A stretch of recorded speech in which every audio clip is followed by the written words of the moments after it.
Hello everyone. I invite you to the exploration of a 2000 years long story tonight, the history of ancient Rome. This video is in 3 parts because there's a lot to tell.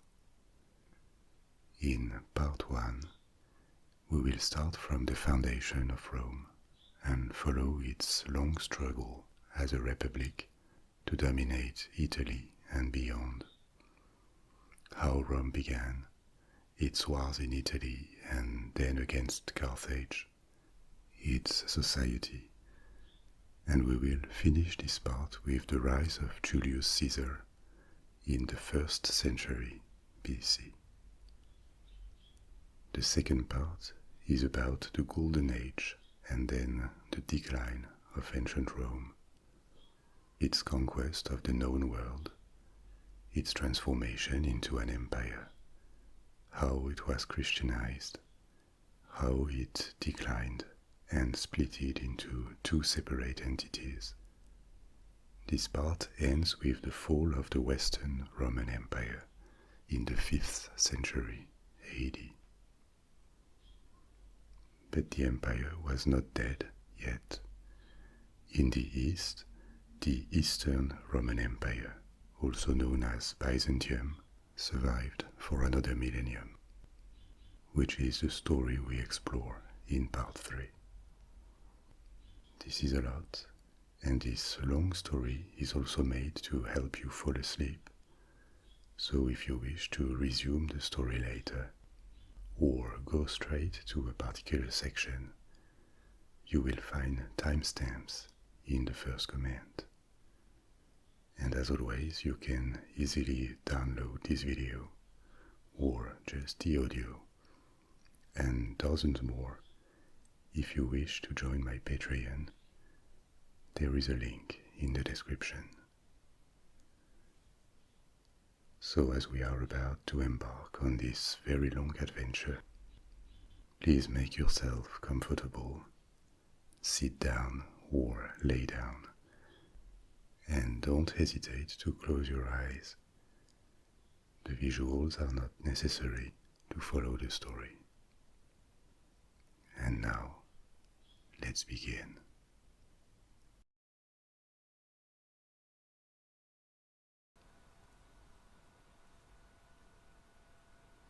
Imagine you are in the center of Rome one day in the beginning of the 3rd century. You would feel like you are in a place like no other in the world. In a sense, this is the center of the known world. Rome has about 1 million inhabitants. No other city you would have heard of could match that. It has breathtaking architecture and monuments. The Forum is the busiest marketplace and political center in the world. The city has incredible infrastructure with fresh water brought by 11 aqueducts, public baths, houses have heating systems, roads and streets are covered in stone. It offers entertainment to its population on a scale that no other place in the world could compete with. There is a giant colosseum for shows and gladiators' fights. There is a hippodrome for chariot races. There are theaters, shops, public and private parties all the time. The large population is sustained with huge quantities of food imported from every corner of the Mediterranean Sea.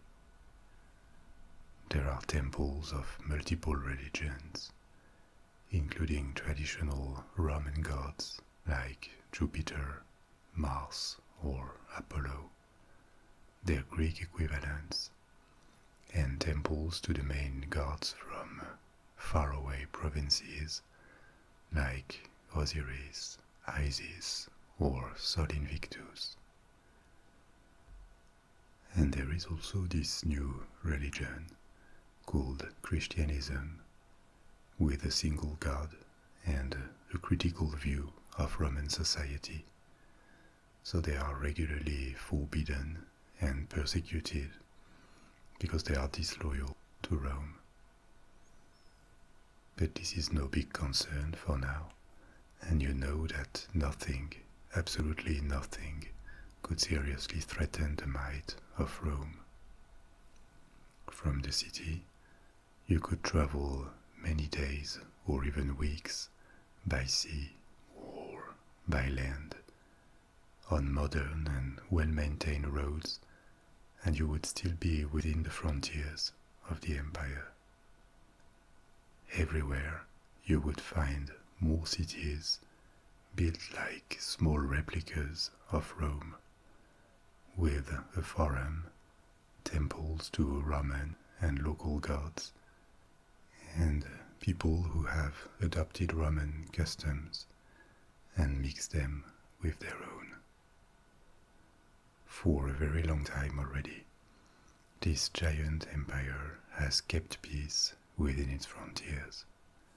Not perfect peace, because there were times of trouble or internal fights for power at the head of the state.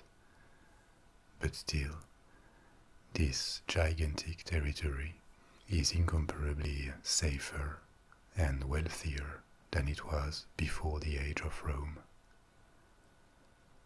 And you can also be confident that Rome will keep expanding.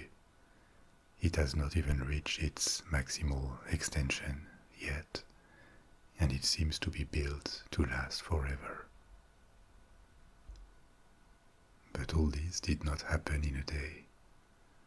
It took centuries for Rome to emerge as this invincible power with tens of millions of inhabitants. Rome had humble beginnings, and it all started about 8 centuries BC in central Italy.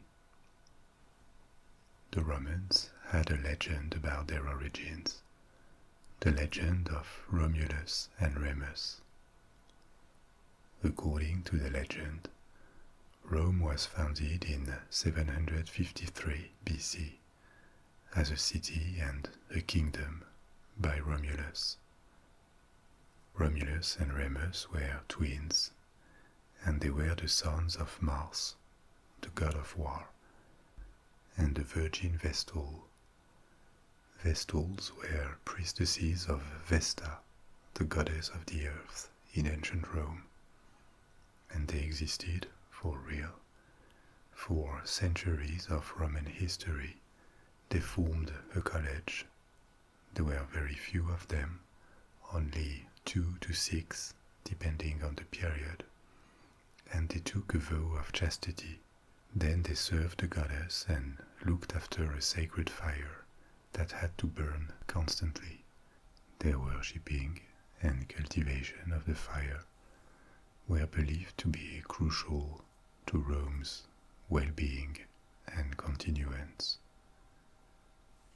So, returning to the legend, when a Vestal became pregnant, she had to abandon the twins, and they were fed by a she-wolf.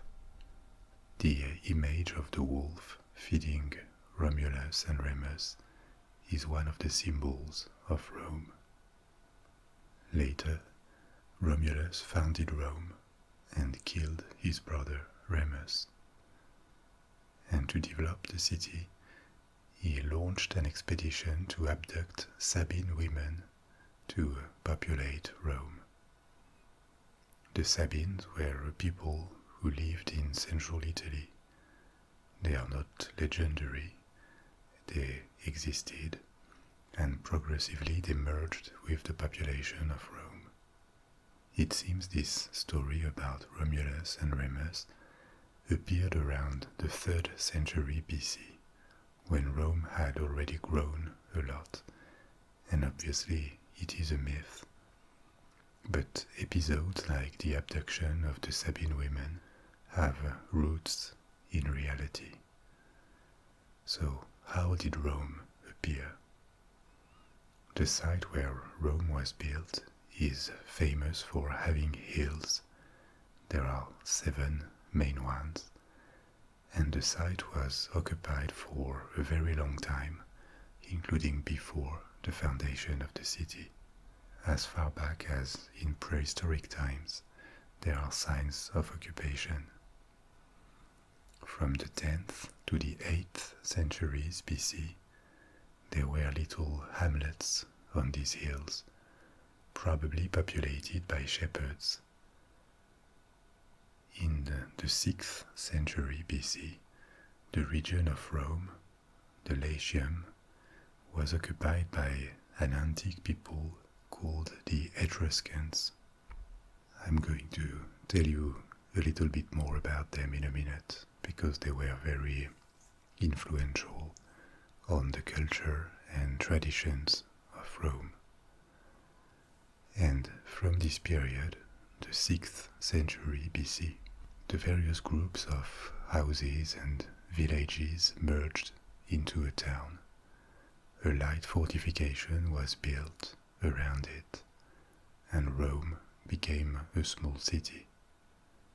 This region of Italy was populated by tribes under the influence of the Etruscans, and the newly founded Rome became the head of a small federation of cities in the Latium with an Etruscan king. So who were the Etruscans? The origins of this ancient people remain a bit mysterious and gets lost in prehistory. Their ancestors already lived in Europe several thousand years ago, before they developed a civilization by the end of the Neolithic in what is Tuscany today. Then they expanded north to northern Italy and south to central Italy. They never formed a single state like a kingdom, but their cities were part of leagues, working like federations, and they controlled a big part of Italy for several centuries, until they were vanquished and assimilated by Rome.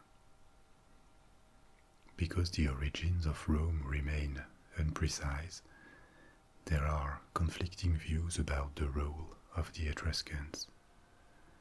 We know that the Latium was populated by tribes that were not Etruscans, and the tribe that populated Rome was called the Latins.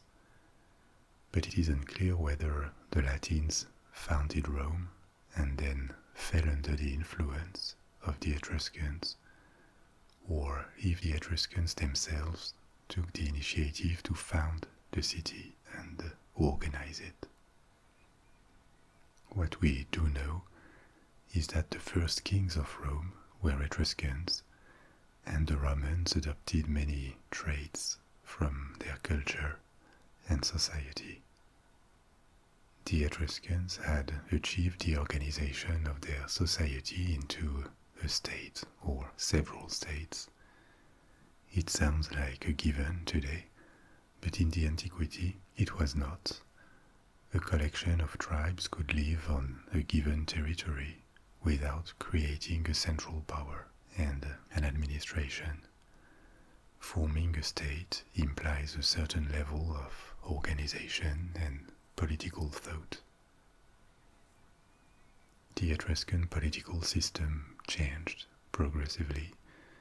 It was initially a monarchy with kings, but some cities became republics, just like Rome would be later. By republic, we are not talking about a democratic system as we define democracy today. It was an oligarchic republic where a few families controlled the state and made decisions. They founded numerous cities in Italy that became Roman cities later. And they developed an unique culture. They had a pantheon of gods and goddesses. that are completely forgotten today, like Catha, Usil, or Laran. And they were in contact with the Greeks and very influenced by Greek culture and architecture in particular. The first Roman architecture was copied on Etruscan styles, so indirectly it took on this Greek influence. The Etruscans had developed also very refined arts and crafts like sculpture. Their bronze sculptures were famous and often exported to other parts of the Mediterranean world, painting, pottery. And their aristocracy lived a life of leisure and pleasures that also influenced the Romans. Wealthy people had large houses with frescoes and all sorts of decoration. Their level of refinement existed around the Mediterranean Sea in the 6th and 5th century BC, like in Greece or in Phoenician cities, but it was uncommon, and on many counts the Etruscans were an advanced people. The history of Rome as an independent and expansionist power began in 509 BC, when the Romans ousted their Etruscan king Tarquinius and founded a republic. This was the beginning of a long struggle, several centuries of almost constant wars, with conquests and setbacks, from which Rome emerged as the dominant power in the Mediterranean world. So, what happened and why did Rome become independent? Since its foundation, the city had grown, and the majority of its population was this Italic tribe called the Latins. Like other tribes, I mentioned the Sabines earlier, the Latins were an Indo-European people. Their ancestors had migrated westward, starting several thousand years before, in the same migration waves that brought the Celts to Western Europe and the Greeks to the south of the Balkans. We don't precisely know when and how, but after settling in Europe, Indo-European people mixed with the inhabitants they found, and they strongly influenced their culture. Italic tribes are the representatives of this Indo-European migration that settled in Italy, and they remained separate from the Etruscans, who, as far as we know, based on their language and DNA tests made on remains, were not Indo-Europeans. The exact reasons that led to Tarquinius being overthrown are unknown, but it is probably because with the growth of Rome, families that had been living in the city for generations had become much wealthier, more influent, and wanted to have a say in politics. They must have organized this coup to get rid of the king and share political power between them. These well-established families are a central element to understand politics in ancient Rome, especially when it was a republic. They form a sort of aristocracy, even though they didn't have nobility titles. Their family name and their belonging to a particular family, a particular gens, plural gentes, with a common ancestor, was crucial for their social status. These influent families that seized power when the Republic was founded are called the patricians. But as Rome kept growing in the following decades and centuries, an ever more important proportion of the population was no longer affiliated with patrician families, but they still wanted to be heard at least, and they formed the plebs, the Roman citizens who were not patricians. Later, the term plebs became applied more widely to all ordinary people as opposed to the elite. But being a plebeian in Rome was not the worst possible social position. They were still citizens. Slaves lived in Rome too. I'll tell you about that later. And the plebs obtained rights. They had their tribunes, their representatives, and a people's assembly. So this people's state of mind was a constant preoccupation for the Senate that represented the patrician families. And the Senate advised the two consuls elected every year at the head of the Republic by the citizens. For centuries, until the end of the Republic, the system looked unstable with constant power struggles.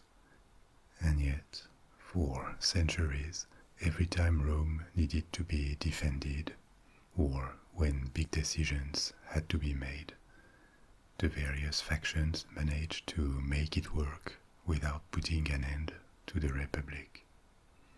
It was suspended sometimes and replaced by a time-limited dictatorship in case of emergency, but it proved resilient for almost 500 years. This is a lot of time for a political regime.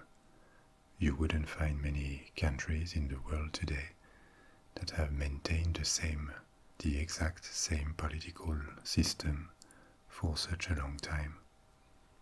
Technically, some countries have kept a monarchy until today for longer, but it now works very differently than it did 400 or 500 years ago.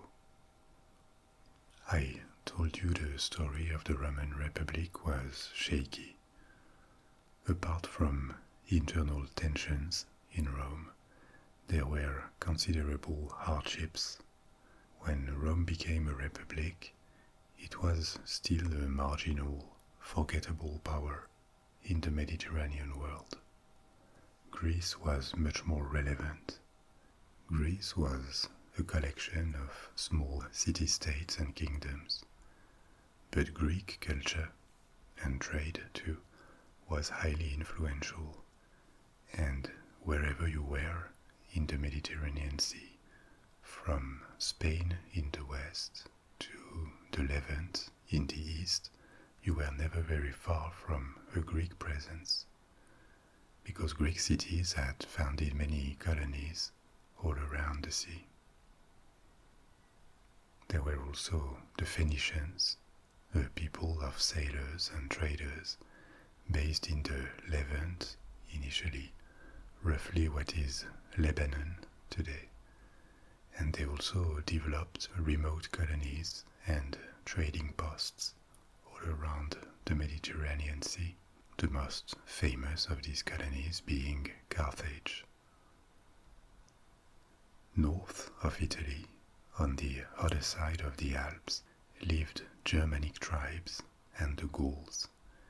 These were not politically organized and considered barbarians, but still a big threat because of their numbers and their ferocity in war.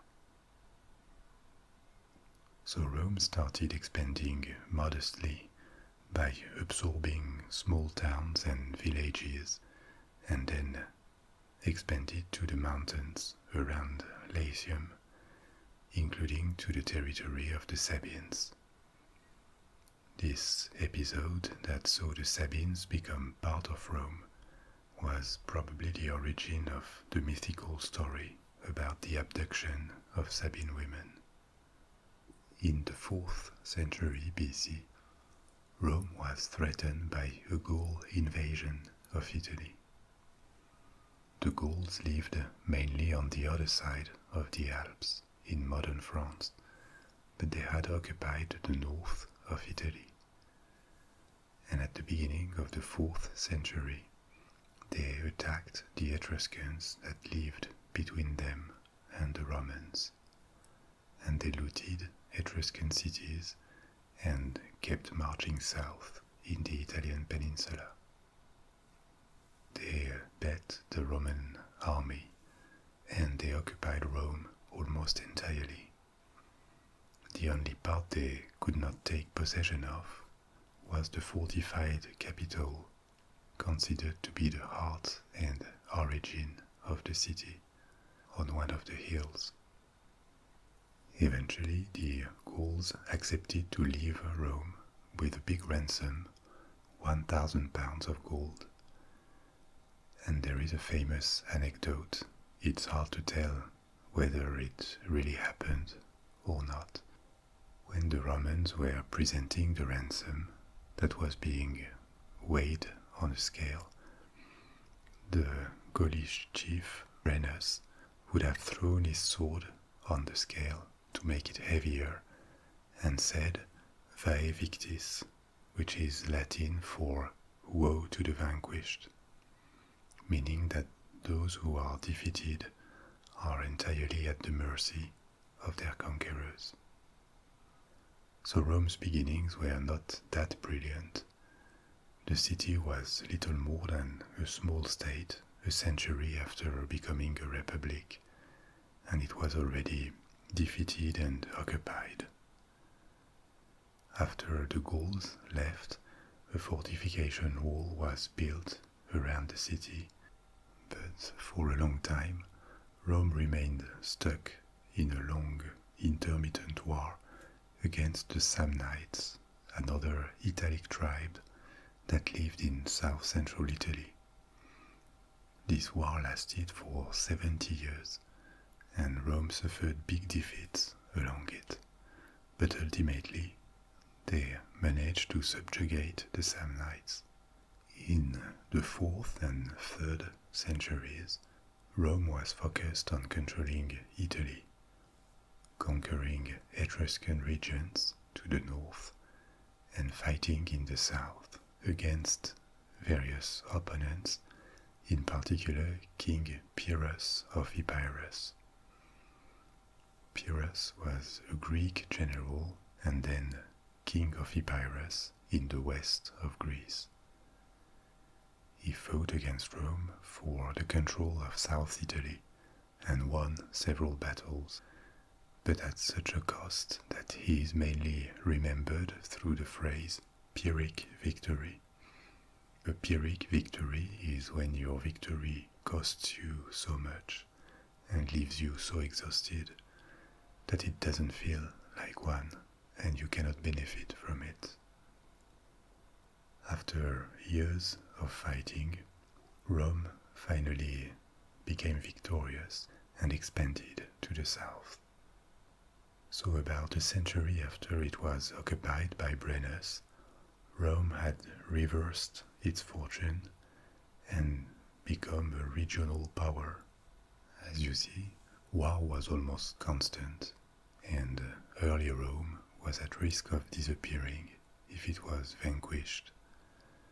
This precarious situation lasted for decades in the 4th and 3rd centuries BC.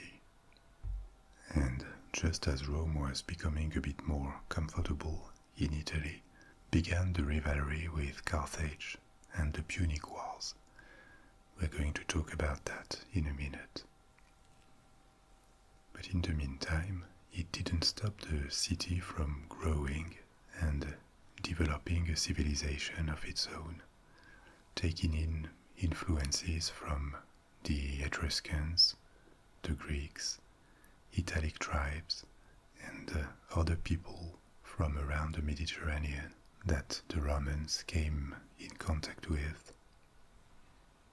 Apart from their tenacity, the Romans developed during this period an ability to absorb and further develop technologies and rules of urbanism that they used to their economic and military benefit. The first aqueduct to provide fresh water to the city was built shortly after the Gaul invasion, and so was the first main road, the Appian Way, Via Appia in Latin. This road connected Rome to Brindisi in southeast Italy. The building of Roman roads started from about 300 BC, and the roads are one of the biggest Roman assets in the conquest and continuance of their empire along the centuries. No civilization in the past had ever built that kind of infrastructure on such a scale. Roman engineering and architecture kept being developed until the very end, and it represented a peak in technology. Actually, after the fall of the Western Roman Empire, many technologies were lost and were not rediscovered or their equivalent until the very late Middle Age or the modern age, a millennium later. Roman roads were built to minimize repairs and allow the movement of troops and people in the most efficient and fastest ways possible. The main roads were excavated, and inside this ditch that had been dug, various layers of materials, including sand, gravel, and rocks, were dumped. The flat surface was obtained by a last layer of stones and concrete. The roads were straight, and generally the Romans would engineer solutions to obstacles rather than circumvent them. They dug tunnels or they built bridges. It is one characteristic of the Romans that makes them appear very modern to us. They had a drive to use technology to their advantage and to solve problems. They also modeled the geography to suit their needs, not just the roads. No civilization before them had built that many bridges, aqueducts, or invented complex systems designed for comfort. Roman baths, for example, had water heating systems with metallic tubes to transport the water. Houses had heating systems based on sending hot air under the floors to warm them. The Romans used a type of concrete that allowed architectural prowesses with high roofs and domes that had never been built before. Innovation was a positive value to them, whereas many antique societies, including some of the most brilliant like Egypt, did not really care for it and did not try to innovate.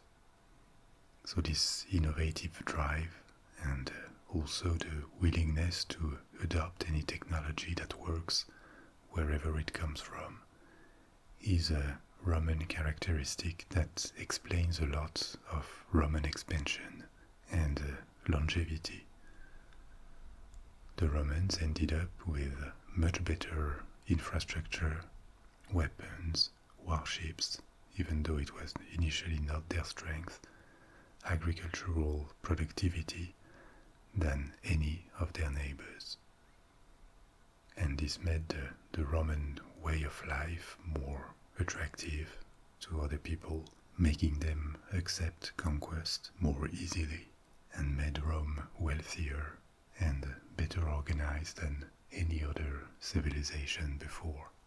But this type of advantage appears in the long term, and even though the early Roman Republic had managed to control most of Italy, in the 3rd century BC.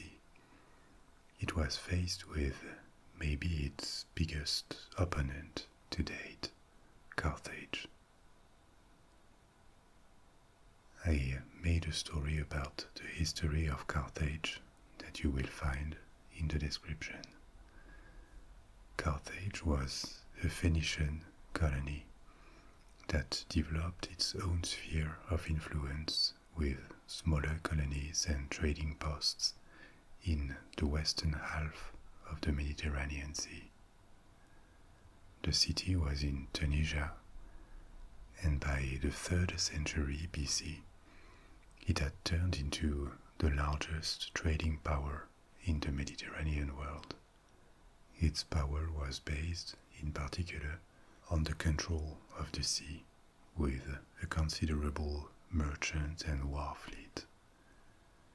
Carthage occupied the west of the island of Sicily, the islands of Sardinia and Corsica, parts of North Africa, and the south of Spain.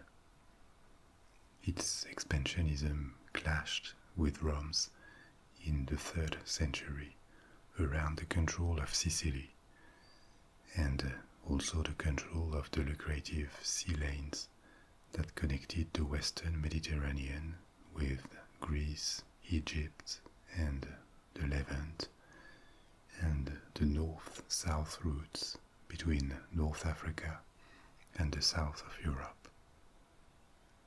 Rome and Carthage became arch-enemies for a century and had 3 main wars until Carthage was defeated and literally destroyed. These wars between Rome and Carthage are called the Punic Wars. The first one started in 264 BC and lasted for more than 20 years. It was initially difficult for Rome. Its fleet was lost in a storm, and Rome tried to besiege Carthage, but the Roman legends, I'll tell you later about the Roman army, were little efficient against Carthage's tactics, using war elephants and a very good cavalry from their allies, the Numids. Later, the situation improved for Rome. They forced Carthage to evacuate Sicily, and they won a decisive naval victory. In 241 BC, Carthage accepted peace and signed a treaty that abandoned Sicily to Rome. And Rome also took advantage of Carthage's weakness after the war to annex Sardinia and Corsica. But this peace treaty was really just a truce, because the antagonism between the two states had not been really solved. Carthage wanted a revenge, and 20 years after the First Punic War, it now had a brilliant general, maybe one of the best military commanders of all time, Hannibal Barca. Once again, Rome's existence was about to be threatened. Hannibal gathered a massive army in Spain, 50,000 infantry, 10,000 cavalry, plus war elephants. And Carthage took the initiative by attacking a Greek colony allied with Rome on the coast of Spain. Then Hannibal crossed Spain, the south of Gaul, and the Alps with his army, directly threatening Italy and the territory of the Roman Republic. Rome sent various armies against him, which were all defeated, and Hannibal kept marching towards the center of the Republic, towards Rome. In 216 BC, one of the most important battles of the antiquity took place in Cannae. Hannibal's army had suffered from attrition, after this long journey, the passing of the Alps and several battles. So at this point, the Romans could field twice more soldiers on the battlefield. And yet, this was not enough. Hannibal managed to circle the Roman army, which moved in very strict and rigid formations, and it was a massacre for the Romans. Hannibal could have attacked Rome, which was now defenseless, but happily for the Romans, he didn't do it due to dissensions between his officers and the exhaustion of his troops after such a long journey and multiple battles. So he stayed in Italy but did not dare to attack Rome, and this gave time to the Romans to come back into the war. In the following years, his army was lost due to attrition and counterattacks, and several years later, a Roman expedition headed by General Scipio took control of Spain and then moved to Africa. The Numids, who were allied to Carthage, changed alliance and passed to the side of Rome. With help from their new allies, the Romans defeated decisively the Carthaginian army in Africa in 202 BC. A new peace that turned Carthage almost into a protectorate of Rome was signed the following years. And with the end of the Second Punic War, the threat of Carthage was finally removed. But it was not the end yet.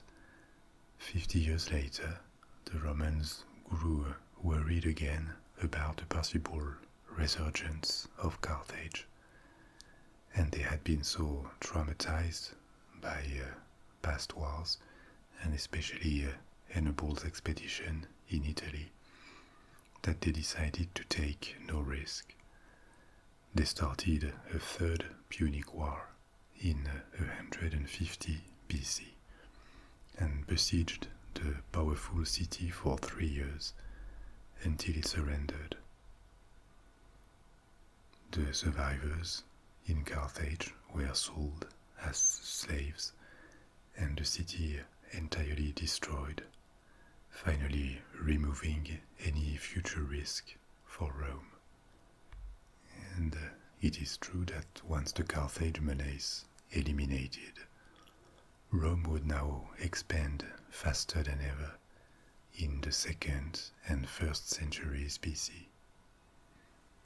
After the Second Punic War, Rome conquered the north of Italy that was still in the hands of Gallic tribes, pacified the Spanish provinces taken from Carthage, and also enlarged them, and it started to be involved in Greece. I told you earlier that Greece was in its golden age, the so-called Classic Age, when Rome was taking its independence as a republic. Then when the early republic fought for its survival and expansion in Italy, the main events in the Mediterranean world were actually happening in the east. Alexander the Great was conquering one of the largest empires ever in the Middle East and beyond. But after the fall of Carthage, the Greek world was somewhat decadent. Alexander's empire had not survived long and been fragmented into several Hellenistic kingdoms. So Rome entered the game of alliances with some of these kingdoms that were fighting between them. Rome intervened in Greece, and after several wars, it ended up controlling it. At this point, by the middle of the 2nd century BC, the Roman Republic had become the most important power in the Mediterranean, and had no rival left. Its armies had been victorious enough for people to forget the unfortunate defeats of early Rome or during the Punic Wars, and Rome was seen as a considerable military power. But what was this war machine actually, and how did it work? The Roman army may be one of the longest lasting institutions in the history of the world, because if we take into account its continuation with Byzantium, it lasted for more than 2000 years, but it changed a lot along the centuries. At the beginning, during the Kingdom period and early Republic, it was small and probably based on Etruscan and Greek models. The backbone of the Roman army was infantry, and ranks were filled with the lower classes, whereas cavalry, which was comparatively small, was left to the patricians because they had the wealth to afford horses. The role of commander-in-chief was assumed by the king and later by the consuls when the Republic was created. In the 5th century, the troops were organized in phalanx, like Greek armies of the time, that is to say, a formation with a line of soldiers armed with spears or pikes. During the Republic, the army was reorganized to create legions. A legion was the equivalent to a division in modern armies. It was a unit of 5,000 to 7,000 men. Legions were divided into smaller units of command. There was the cohort, a tenth of a legion, and then there were groups of 100, themselves divided into groups of 10. Most soldiers in the army were citizens. The term legion comes from Latin legio, which means draft or levy, and each man had to provide his equipment. But then with the expansion to all of Italy and the creation of overseas provinces, the army of the Republic grew dramatically in size. The permanent army reached 150,000 men in the 3rd and 2nd centuries. At times of war, this number could be tripled by drafting citizens. Along Roman history, the military became more and more professional and relied less and less on drafting. The equipment was standardized and discipline was extremely strict. This was a huge difference between the Roman army and most of its opponents, like Celtic people, Germanic, North African or Middle Eastern tribes. Very often, Roman armies relied on strict formations that allowed maneuvers on the battlefield, whereas their enemies had a more chaotic and disorganized way of fighting. And the Romans applied their engineering capabilities and technologic edge to their weaponry, especially siege weapons. They did not invent these siege weapons. They had been in use for centuries by other nations, but they had engineers accompanying the legions, and they could quickly build ballists, Scorpios, or siege towers. Roman armies could also move very quickly thanks to the network of roads. By the end of the empire, there were 50,000 miles of main roads that connected all the provinces with the heart of the empire in Italy. After the Punic Wars, the Roman Republic acquired allies around the Mediterranean. Generally, an alliance with Rome was the first step towards absorption into the empire later.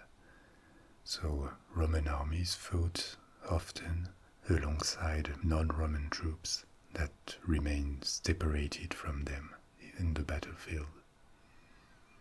Structurally, Roman armies had relatively few cavalry and bowmen, and the allies provided this type of troops. The non-citizens fighting alongside the legions were called auxiliaries, in the late Republic and Empire period. So with the passing of centuries, this Roman army became increasingly professional. Men signed for a very long service time, 16 to 25 years, depending on the period. After a few campaigns, and with very strict training, Roman legionaries were by far the most efficient troops in the Mediterranean world. And after the wars against Carthage, the Roman army started to acquire a reputation of invincibility. Even though it is not completely deserved, there were still defeats from time to time. But Rome had such a capacity to replace its armies and such a size that no neighbor could lastingly win against it. Despite the expansion of Rome, I told you earlier that the political system of the Republic could be unstable, with a Senate that represented the views and interests of the elite, the patricians, whereas the plebs had to fight for representation and to be taken into account. But the plebs was able to get concessions. Their people's assembly, their tribunes had to be respected. They also got rights. For example, patricians and plebeians could not get married in the early Republic, and this interdiction was abolished. They also obtained that the laws be put in writing, and this is another remarkable characteristic of ancient Rome, the systematic codification of laws and the attribution of a legal status to every single individual. It depends on where you live, but if it is in Europe or America, in a country of civil or common law, Roman laws are the basic framework of the legal system. This is why there are so many Latin terms in legal terminology. Of course, there were considerable changes since then, reflecting the state of society and the state of right. So what was society like in ancient Rome? It changed over time too. At the center of social organization was the family. And it was not just a biological reality or a tradition. A family was a legal construction. At its head was a master, a pater familias. He was the master of his wife, his children, and even at the beginning of the Republic, the master of the wives of his sons, their children, and of course the slaves attached to the family. Because slavery was part of the social order, and when slaves were freed, they remained legally inferior because they were not born free. Their children would be freeborn. Slavery was everywhere in wealthy homes and in the countryside. Slaves were mostly prisoners of war and their descendants, but many of them ended up being freed by their masters, or they had the right to save money and buy their freedom.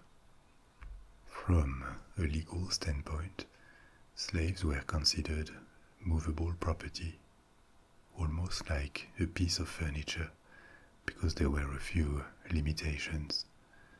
Mutilations or acts of cruelty or murder were forbidden by the law.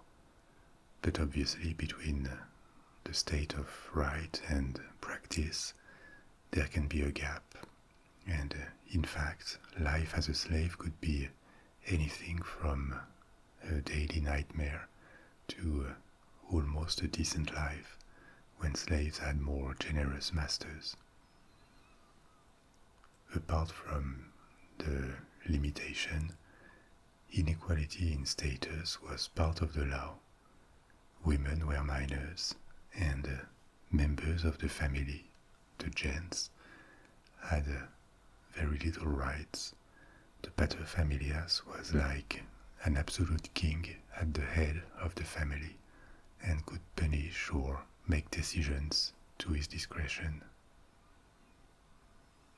During the Republic, all citizens were allowed to vote to elect the consuls, patricians and plebeians alike. The status of citizens excluded women, children, and obviously slaves, and these basic rules remained in effect for centuries. But over time, the law and social views evolved towards a bit more emancipation of family members. The size of the family unit decreased as the sons could form their own family when they got married. So the paterfamilias no longer ruled over his daughters-in-law and their children. And women were progressively given a little more leeway, but not much. The Roman society was extremely patriarchal. Obviously, these are just general traits, and families could be very different. And social class was also a factor. A wealthy woman may have had more actual freedom than a poor man, even a poor citizen. Everyday life in a Roman city revolved a lot around the forum, which cumulated an economic, social, and religious dimension. It was a business district first, where people went to shop and trade, to borrow money, to participate in gatherings like ceremonies or festivities, and eventually listen to orators who expressed their opinions. The forum was also the place where the public opinion was shaped. Going to the forum was a normal daily activity for a Roman citizen, not only in Rome, in all Roman cities. And so was going to a public bath at least once daily. There were separate baths for men and women. Another type of occasion to socialize was through entertainment. Rome, and lesser cities too, built huge infrastructures for this. Entertainment was generally free of cost for the visitors, and sometimes food and beverage were offered to the participants. You may have heard the phrase panem et circenses, meaning bread and games, the formula to keep the populace quiet and avoid revolts. Games and entertainment took particularly epic proportions in the city of Rome. There was the Circus Maximus for chariot racing, and of course the Colosseum, where shows were organized. There were gladiator fights, combat between men, or fights between men and wild animals. Over time, these shows became increasingly spectacular and entire battles could be recreated. To us, these shows look at the same time fascinating and also a bit monstrous. Thousands of people gathered to see people getting killed in front of them. It is incredibly cruel and vicious to us. It also reflects what life was like in the antiquity. Despite all the refinement in Roman culture, life was harsh and always very uncertain. Medicine was not very different from magic. It was unable to do much in many cases. So the presence or the risk of death was a part of everyday life, and human life had relatively little value. There was no such thing as human rights, of course, and it would have sounded completely absurd to a Roman citizen as a concept. In a society with strict separation between social classes, clothing was also very differentiated. Common people generally wore dark tunics made of coarse materials. Patricians, on the opposite, wore linen or white wool tunics, and the same distinction existed between the dresses worn by women. Men also wore togas that reflected their age and function. And what did they eat? It depended on the regions, of course, but a typical diet in the city of Rome was made of bread, salad, cheese and fruits, with meat occasionally. In the early Republic, families ate around a table together, but with more wealth and refinement in wealthier circles, a special room with couches for eating, called a triclinium, appeared. During festivities, people would gather in a triclinium, and meals could last for hours, served by slaves to the participants. Wine was a very common beverage for all social classes, starting from the 3rd century BC. You could think that this kind of indulgence and refinement was a sign of looser and looser discipline, but not really. Even though there were excesses happening, losing control was regarded as a serious flaw, and so was alcoholism, for example. Most of the time, wine was served diluted with water, and drinking undiluted wine was seen as a sign of alcoholism and condemned harshly.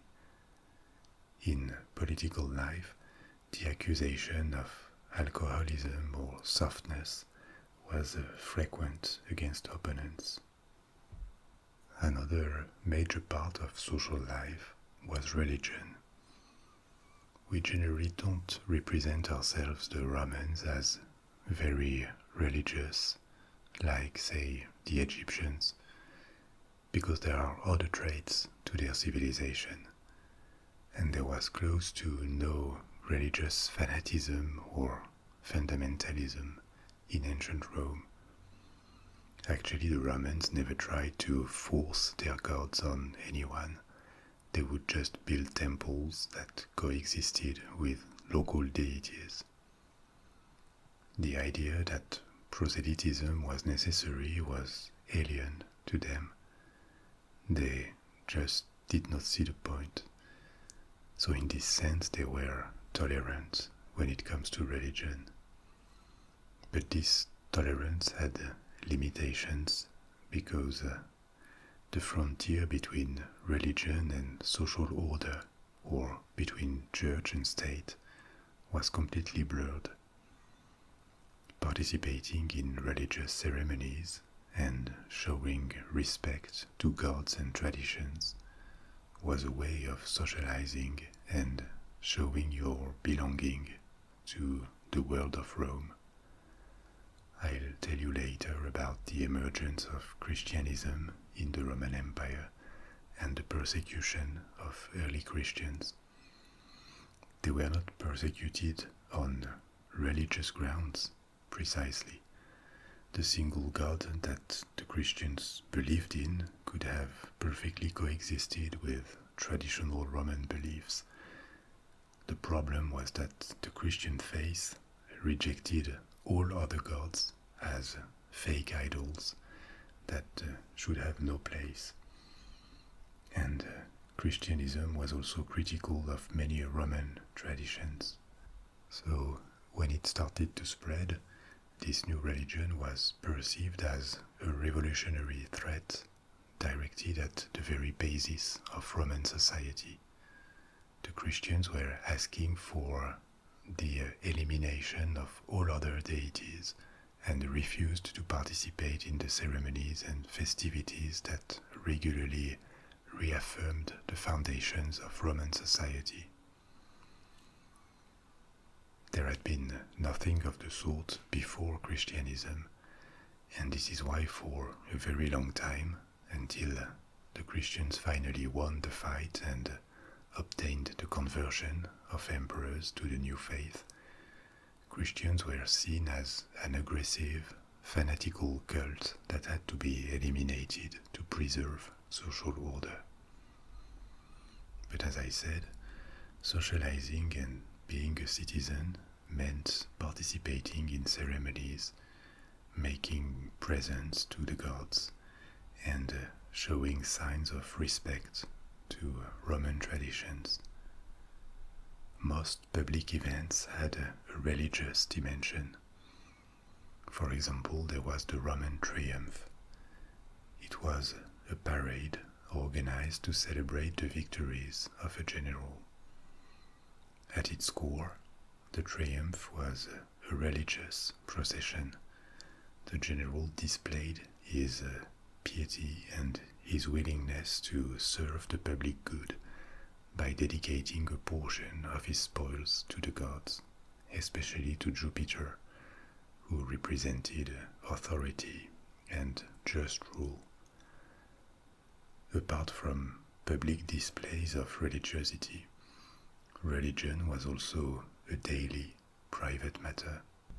In every home, there was a little shrine where people could pray and make libations to their house gods and their ancestors. But returning to political life under the Republic, a period of political instability started after the Third Punic War, around 130 BC. During the wars against Carthage, the Senate and the consuls had gained more power in Rome at the expense of the plebs and its people's assembly. And this led to a reaction against the balance of power that now looked too tilted against the people. In 133 BC, a man called Tiberius Gracchus was elected tribune of the plebs and tried to reform agrarian law to favor small peasants, which infuriates large landowners and the Senate too. But his law was adopted by the People's Assembly.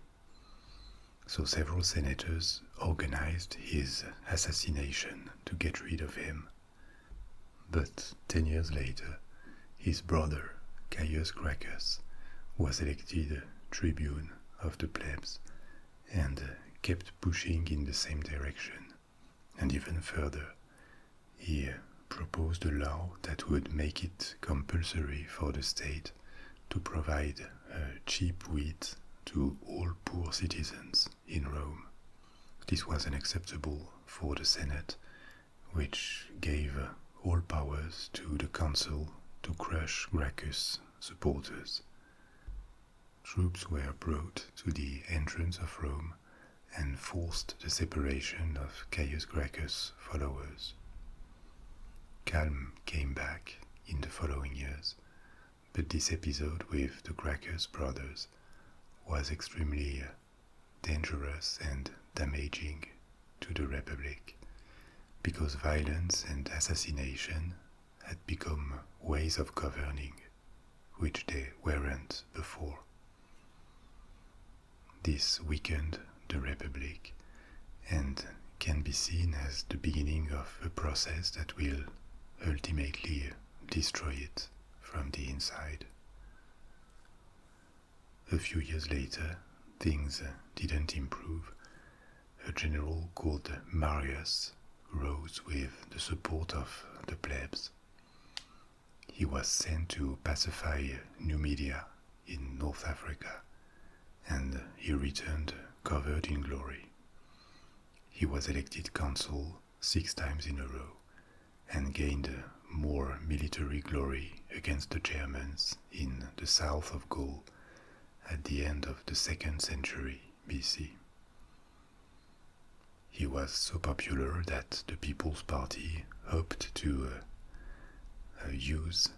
benefit from his prestige to seize power in Rome and marginalize the Senate. Finally, Marius did not dare to do this, but the Republic passed close to dictatorship by the People's Assembly. And temporary dictatorship happened a few years later with a civil war in Italy with another general, Sulla. Sulla was another strong man covered in military glory. As he was campaigning in Greece, the plebs seized power in Rome and started to tyrannize aristocrats.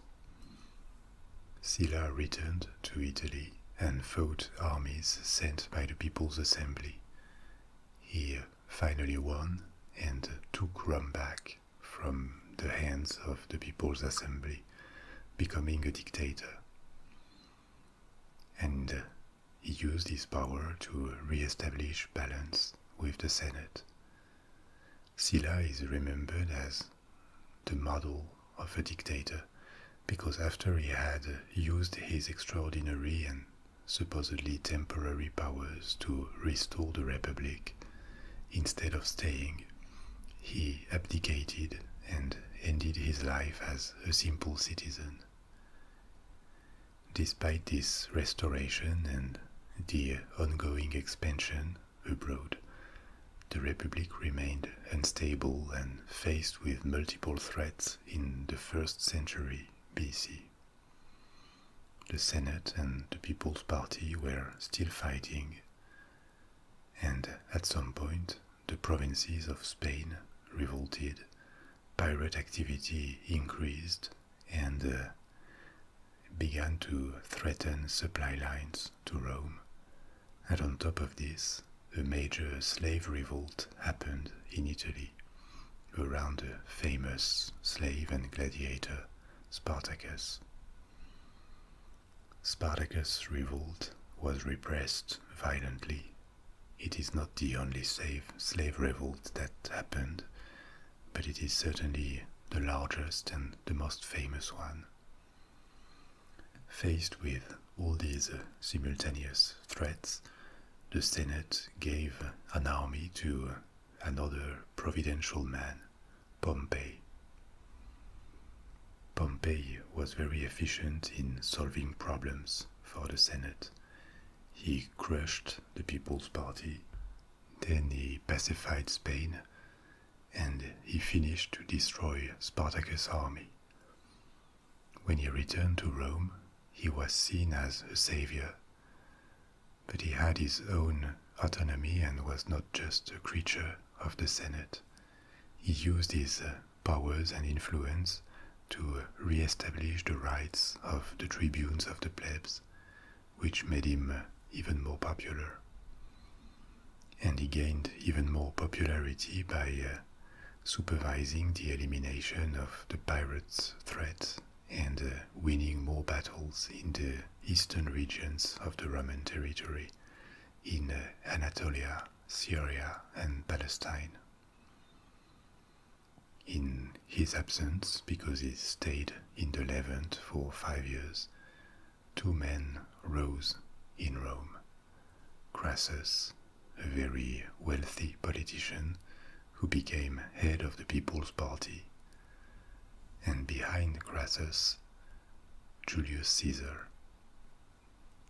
When Pompey returned to Rome, he was covered in more military glory and authority than ever, and given how weak the institutions of the Republic had become, the senators worried about what he could do with his influence. Faced with hostility from the Senate, Pompey allied with Crassus and Caesar to seize power between them. In 60 BC, they formed the so-called triumvirate. They were granted full powers for 5 years, with each of them given provinces to oversee. At this point, the Republic, as a regime, had never been weaker, because it could not escape a circle of internal fights between factions and strong men controlling power. But at the same time, Rome, as a state, had never been stronger. The legions had successfully pacified revolted provinces. Italy was under good control after the crushing of Spartacus, and a new phase of accelerated expansion was about to begin. But the days of the Republic were surely numbered, and neither Caesar nor Crassus or Pompey seemed inclined to share power forever.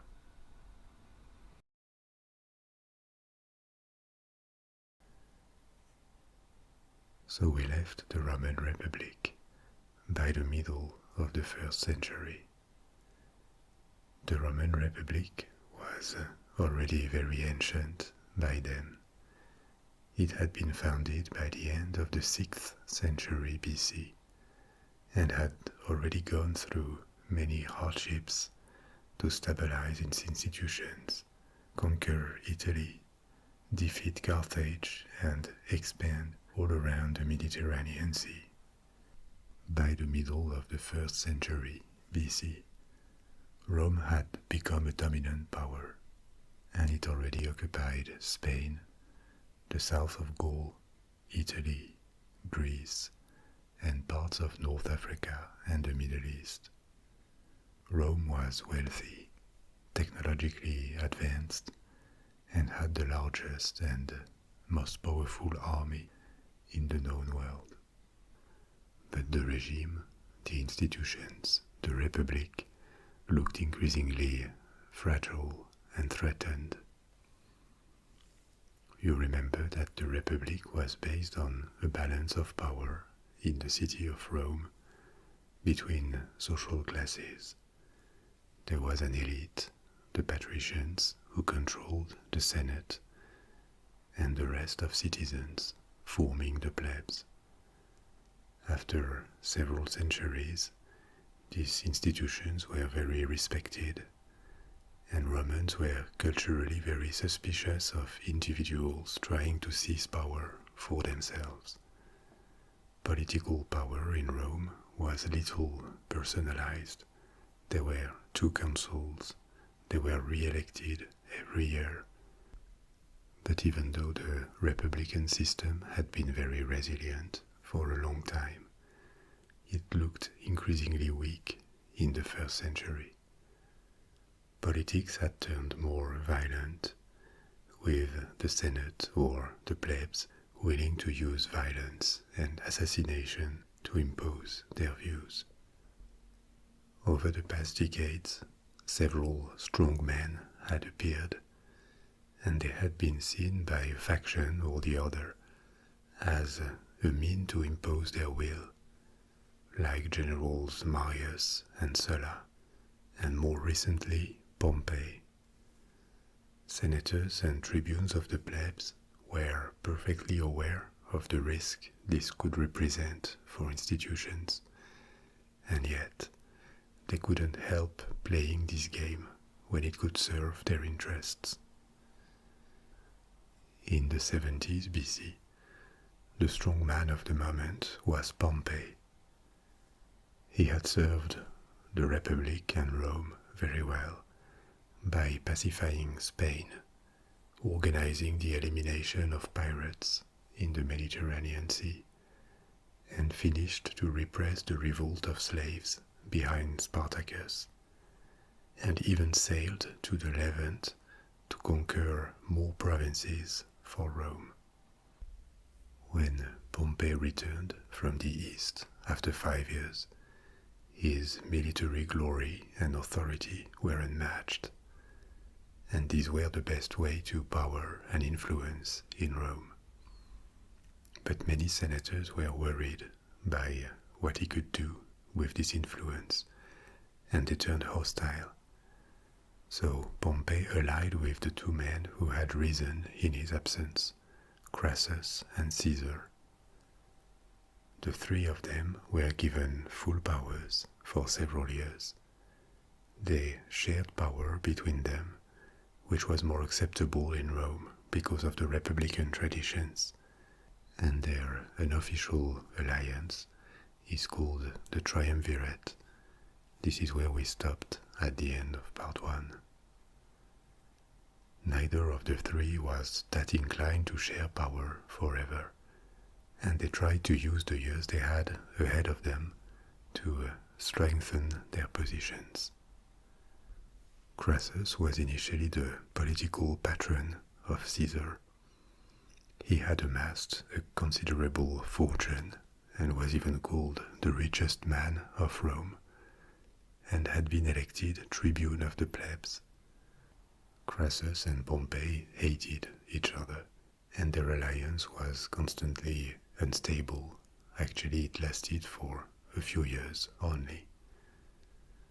Crassus received the governorship of the province of Syria, and intended to use it as a launchpad to conquer more land for Rome and gain the military glory that he lacked. So he launched an expedition against the Parthian Empire, Rome's neighbor in Syria. But the expedition was a complete disaster, and he ended up losing his army and being killed in 53 BC. Caesar also lacked the aura of military success that Pompey had, and he knew he needed to acquire this when the Triumvirate was formed. But who was Julius Caesar? He came from a patrician family, the gens Julia. Gens, you remember, is the Latin name for these ancient Roman families.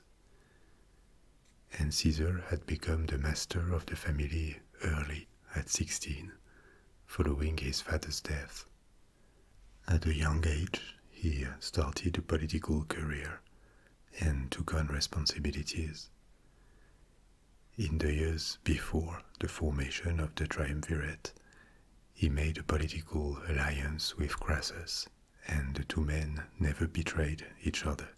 They remained allies until Crassus' death. But before that, Caesar had had a very eventful life with ups and downs. He had lost his family fortune because he was on the wrong side when Sulla became dictator, and he had been stripped of his inheritance. And he had to go into hiding for several years away from Rome. He served in the military and returned to Rome later, starting again from scratch. Despite being from a patrician family, he rose inside the People's Party, the plebs party, as a politician with talent as an orator. And from this period, he was in the same circle as Crassus. After having lost almost everything, he made his way back to the top politically like this, and was even elected consul. Caesar was extraordinarily ambitious, and he understood perfectly the institutions and the balance of power in Rome. He grew up in a period when political life was violent, and the Senate or the plebs were more than ready to use armies to crush the other faction if need be. And he had understood, like Crassus, that the only way to have the legitimacy in Rome and gain popular support was through a demonstration of strength, through military victories. So that when the triumvirate began, his goal became to conquer land for the Republic and bolster his own position by doing so. Caesar's target would be Gaul. Why Gaul? He had received direct command of provinces in the south of France that had been Roman for decades already, and Gaul was a strategic target for Rome. First, because it was very populated and could turn into a wealthy province if well exploited. It is hard to know how many inhabitants there were, but estimates point to around 10 millions, which was as much as Italy. The land was fertile and the climate was mild, so this land was rather welcoming, hence the high population. And Gaul was also a threat to Rome because it was close to Italy and it needed to be secured. The Romans had not forgotten the Gallic invasion from the 4th century BC, when Rome was occupied and ransomed by Brennus. And Gaul was also very fragmented. It was an area with a common Celtic culture, but multiple tribes, around 60, that were often at war between them, and this lack of coordination was a perfect opportunity to face them separately and even ally with some of them. Like other Celtic people in Western Europe, the Gauls did not have the type of technological and administrative sophistication that the Romans had. But they were not backwards neither. They had cities, some of them of a significant size, and their weaponry was on a par with the Romans almost. In particular, their metallurgy was as good as Rome's. In 58 BC, Caesar answered to a call for help from a tribe against another, and began a long campaign that would end a few years later in the subjugation of all of Gaul. The Romans quickly moved north and took control of the northeast of Gaul, a region called Belgica. From this position, they pushed towards the southwest. From 53 BC, the growing Roman presence united several tribes, and they rose against Rome and accepted a common chief to lead their campaign against the invading power.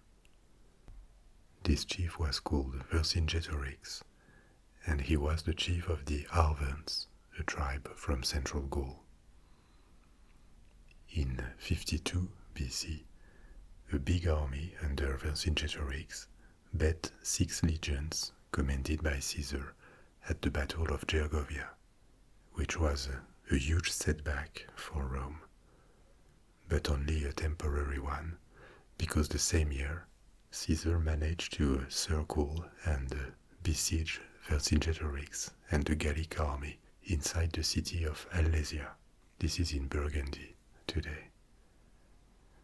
The defenders starved inside the city and finally had to surrender. Vercingetorix was made prisoner and then sent to Rome to be showed off in Caesar's triumph, and then he was strangled in jail. After that, over the following years, Gaul was pacified and turned into a new province of the Republic. In terms of area and population, this was Rome's biggest conquest to date outside Italy, and Caesar had now gained a kind of aura and popularity that could put him on a par with Pompey. Crassus had died in the east in his doomed war against the Parthian Empire, and the triumvirate had ceased to exist with the death of Crassus. Pompey worried about Caesar, and so did the Senate. Even though Caesar was from a prestigious patrician family, he had risen to power inside the People's Party, whereas Pompey was closer to the Senate. So the senators named Pompey the only consul, and as Caesar was on his way back to Italy, they ordered him to disband his army. Caesar refused, and instead marched on Rome with it. This is when he would have said, "Alea iecta est," the die is cast, and this is an anecdote that was probably made up later, but it reflects how Caesar knew that defying the Senate and Pompey could only have two outcomes, victory or death. And this Latin phrase, "Alea iecta est," the die is cast, remained as a way to say that events have passed the point of no return. There is another phrase, crossing the Rubicon. The Rubicon was a river in northern Italy, which means about the same. Crossing the Rubicon means to decide voluntarily to pass the point of no return. So crossing the Rubicon marked the beginning of a civil war between supporters of Caesar and supporters of Pompey. The civil war began in 49 BC. Caesar reached Rome and entered the city without difficulty. Pompey and many senators had already escaped to Macedonia to regroup and raise an army. Caesar crossed the Adriatic Sea, and they met at the Battle of Pharsalus in 48 BC.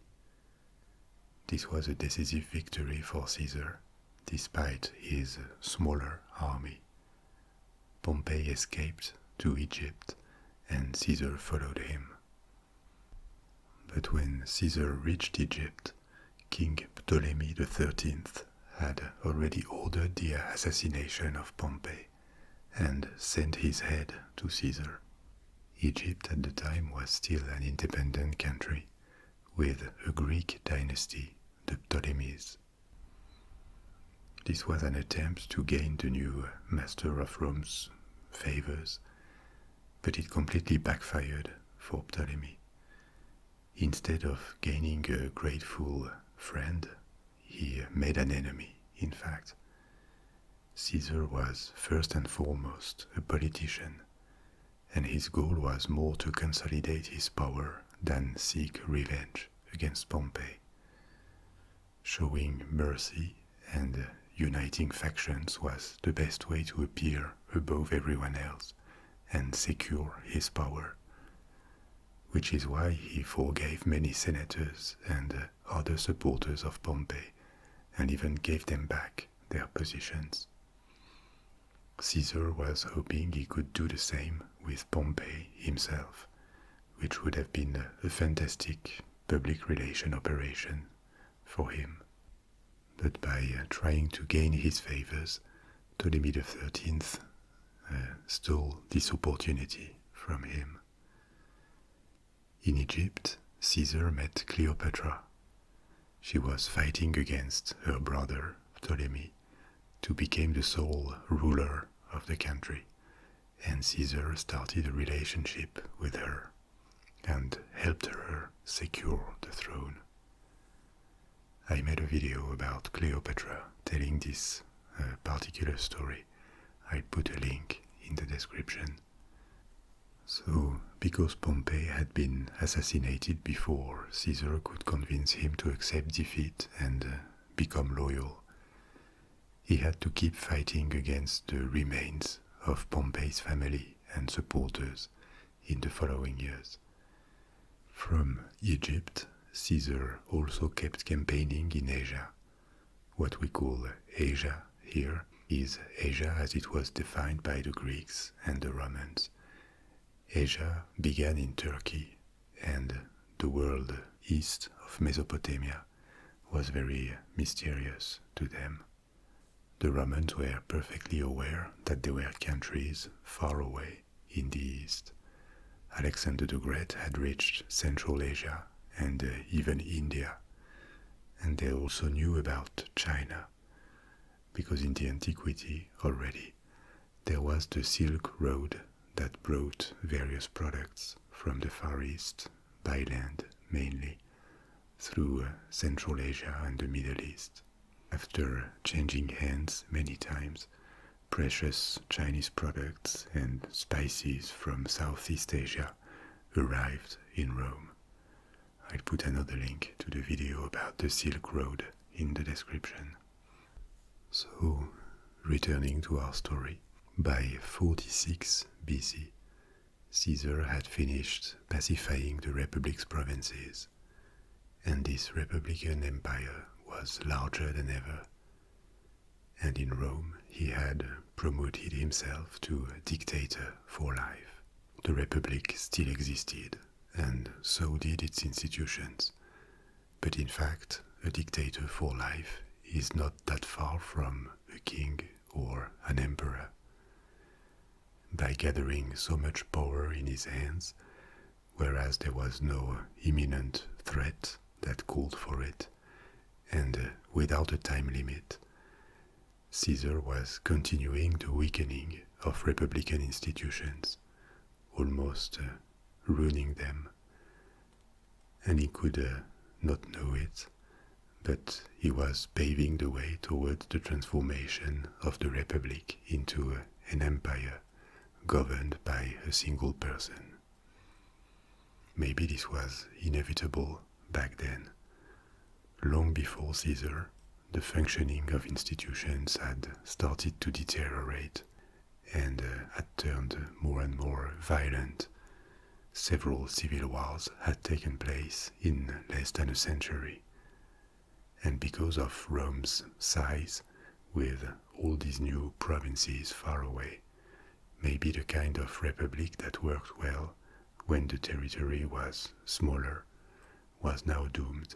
We'll never know, but maybe the alternative to Julius Caesar and his successors taking charge of all power could have been the explosion of Rome, which now extended from modern Spain in the west to Syria in the east, and from Belgium to Libya. What is undeniable, anyway, is that the transformation of the Republic into an empire that we're going to discuss opened a more peaceful period inside the frontiers of Rome, at least at the beginning. It almost put an end to the vicious circle of faction fights in the city of Rome, leading to civil wars in Italy and beyond. But Caesar would not be the one to put an end to the Republic. He still had opponents within Rome, motivated by their own ambitions and also a willingness to preserve the Republic.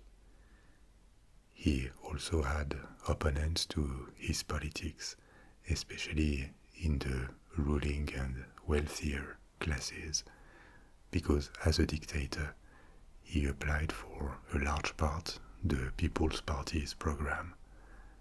He limited the senators' power. He distributed land to war veterans and poor people. That would be completely anachronistic, but if we had to position Caesar's policy on a left-right political axis as we do today, Caesar's policy would have been firmly on the left side, and this didn't please everyone. In 44 BC, Caesar was assassinated inside the Senate by a conspiracy including his own adoptive son, Brutus. Caesar had chosen a successor, his nephew Octavian, better known as Augustus, his future name as the first emperor of Rome. But when Caesar was killed, Rome was still a republic, and once again the struggle for power resumed immediately. Three men allied to form a new triumvirate of military dictators.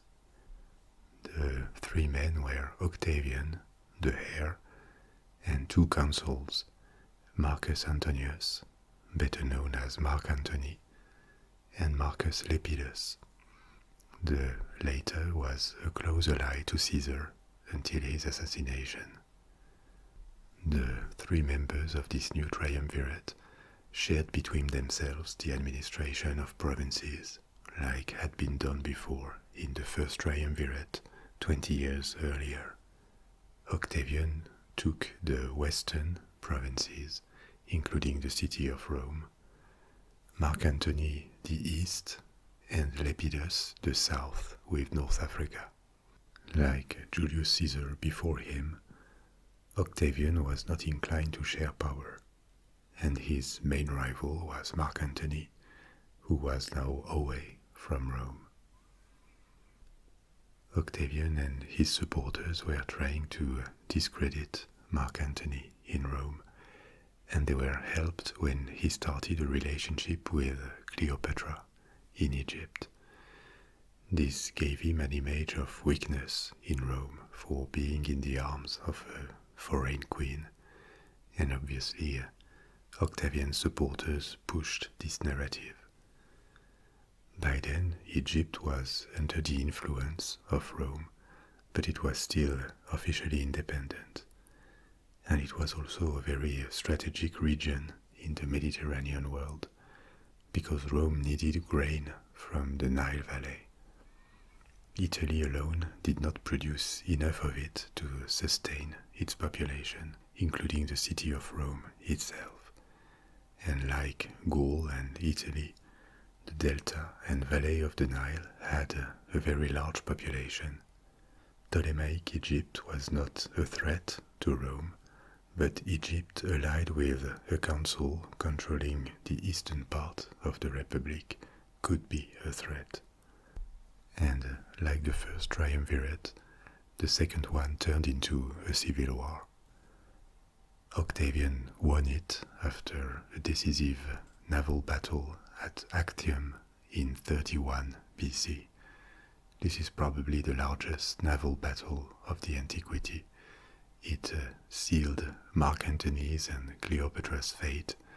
They both committed suicide afterwards, and it ended the independence of Egypt that became a Roman province. Marcus Lepidus had also been forced into exile, leaving Octavian the only ruler of Rome.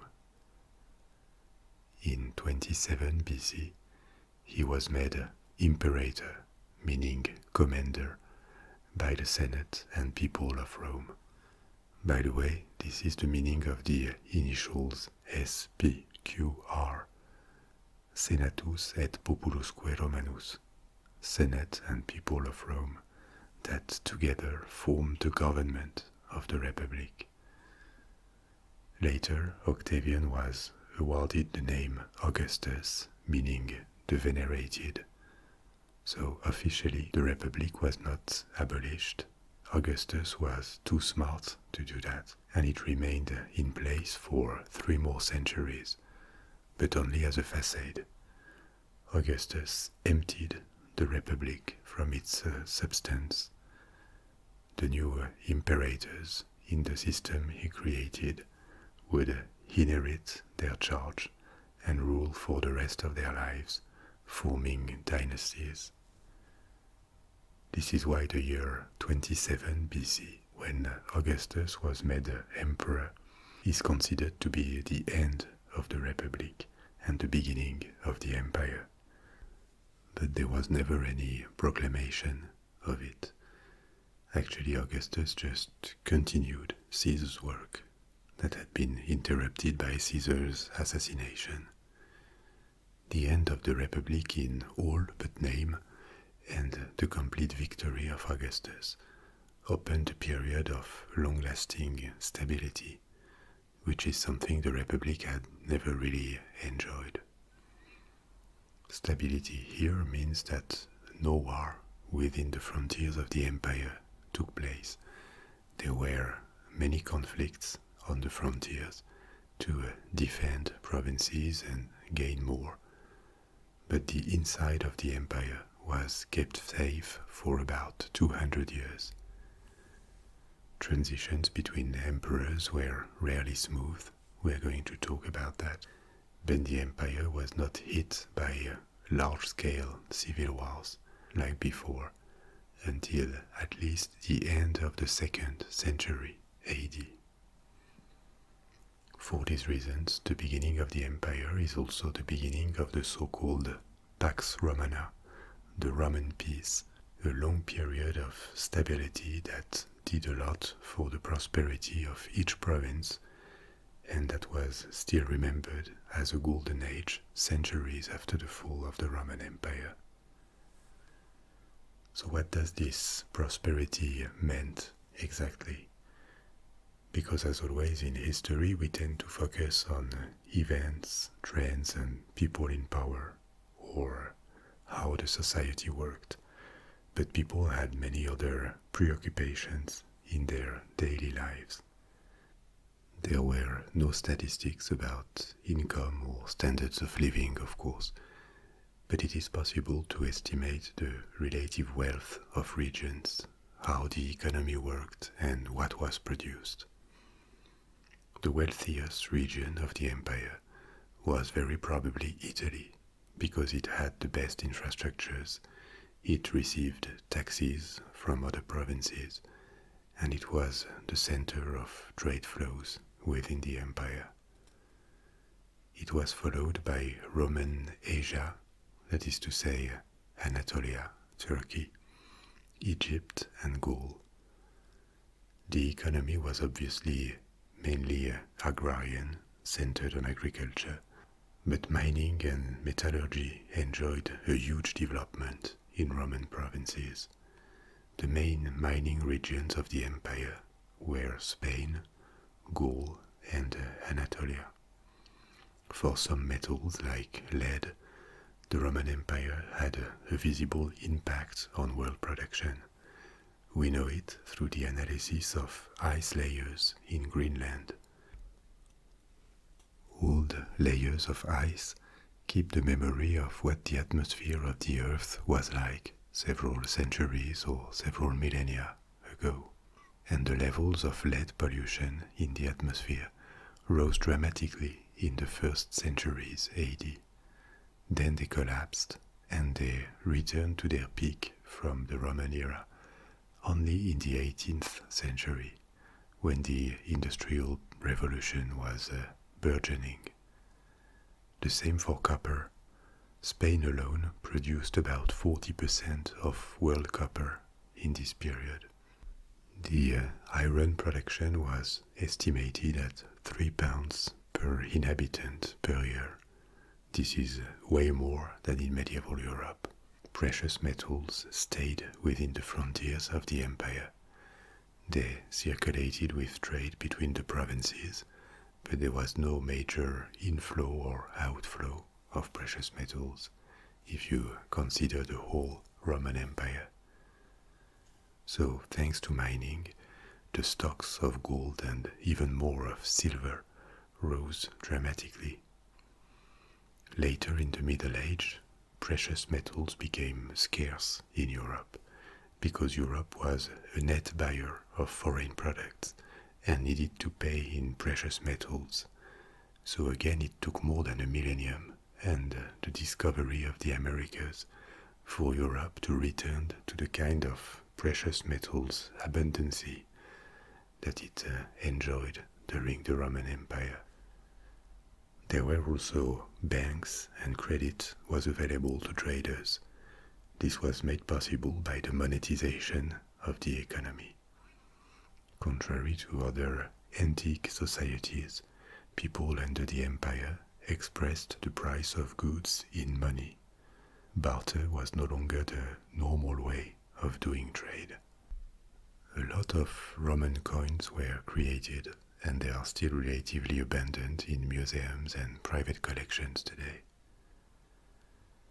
The state functioned by raising taxes on income, trade between provinces, and could finance the army and spectacular infrastructures, especially in Rome itself. The distribution of income and assets was very unequal. It is estimated that about 90% of people lived with the bare minimum and were just close to subsistence. Close to 10% of the population formed like a small middle class, often to be found in cities. And then you had 1 or 2% of the total population able to live in various levels of luxury. These are just vague estimates that reflect the inequality between social classes. These figures cannot be taken for hard data, but they give a fair image of what the society looked like. Actually, the distribution of income was quite similar to what was observed in Europe and the Middle East until the Industrial Revolution began, and then a broader middle class appeared. There were big fortunes in some families. Some of them made a fortune out of banking, lending money, and real estate. This is how Crassus from the first triumvirate made his fortune. But as the empire declined in the 4th and 5th centuries, it became harder and harder to make these extremely wealthy families pay taxes. And the state, the government, became increasingly poor inside an otherwise wealthy empire.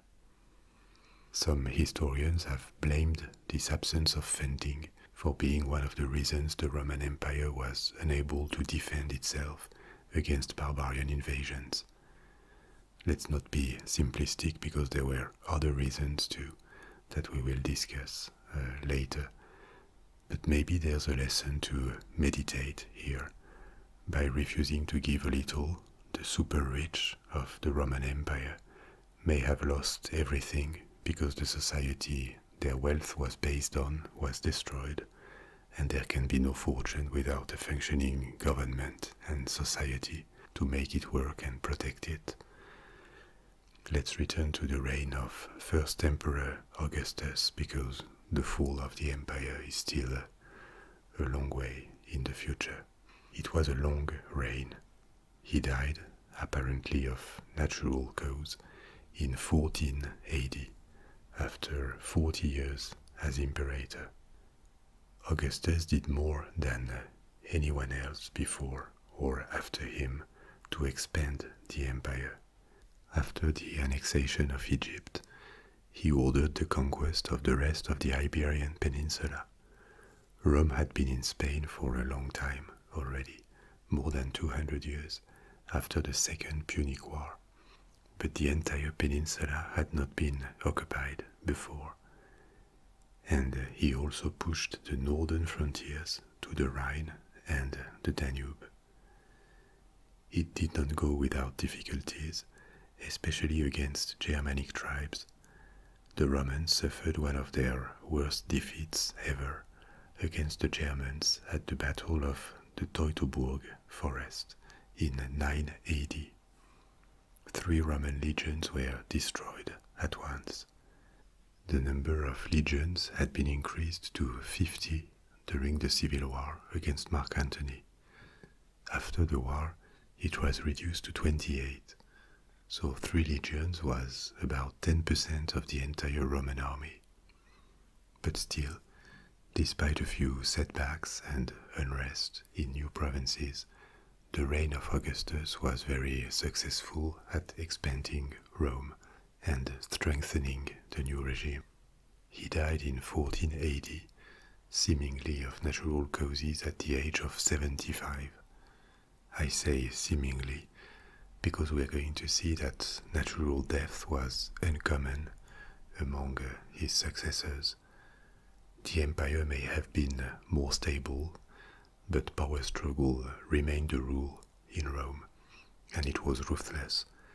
Octavian and later Augustus, remains a controversial figure in historiography. He was often disliked for his naked ambition first, his severity, and his termination of the Republic, even though in fact he just continued a trend that had started before him. Dictatorship existed from the early Republic, even though it was always time limited and for a short time. In case of military emergency, the Senate would grant full powers to someone for a few months. Then the practice of dictatorship was revived with Sulla, and Caesar was the first to become dictator for life. Augustus was not technically a dictator, but the result was close. He concentrated a lot of power in his hands. But in a sense, Caesar did at least as much as him to undermine the Republic. Maybe more than anything, some people disliked Augustus for his cold and ambitious behavior. More often than not, stories are told from the point of view of his opponents. For example, stories about Cleopatra are always told from the point of view of Mark Antony and her, not Augustus. But there is no denying he was maybe the single most important ruler in the history of Rome, for his conquests, his transformation of institutions, and the duration of his rule. The new system designed by Augustus made the succession between emperors hereditary, but he outlived several of his possible successors, and the charge was passed to his stepson, Tiberius. The following rulers, including Tiberius, formed the so-called Julio-Claudian dynasty. What does it mean? Augustus, like Julius Caesar, belonged to the Julia patrician family, the gens Julia. His stepson, Tiberius, was from the gens Claudia, and until 68 AD, emperors came from both families, hence the Julio-Claudian dynasty. Another thing that can be confusing is the title Caesar. Initially it is a name, the name of Julius Caesar, but it became a title claimed by successive emperors that would be called Caesar. The direct successors of Augustus pale in comparison. After a few years, Tiberius turned increasingly paranoid and ordered executions to get rid of anyone who could possibly have plotted against him. When he died, most of the people who could have succeeded him had been killed, and it fell on his grandnephew Gaius, better known as Caligula. Caligula means literally little boots, but the name has become a symbol of madness. According to accounts, but they have to be taken cautiously, he once appointed his favorite horse to the Senate, and there are more stories of the same type. Caligula's reign was short. It lasted 4 years only, until he was assassinated by the commander of his guard, and his successor was Claudius. After the death of Caligula, the empire could actually have been terminated and the republic reinstalled.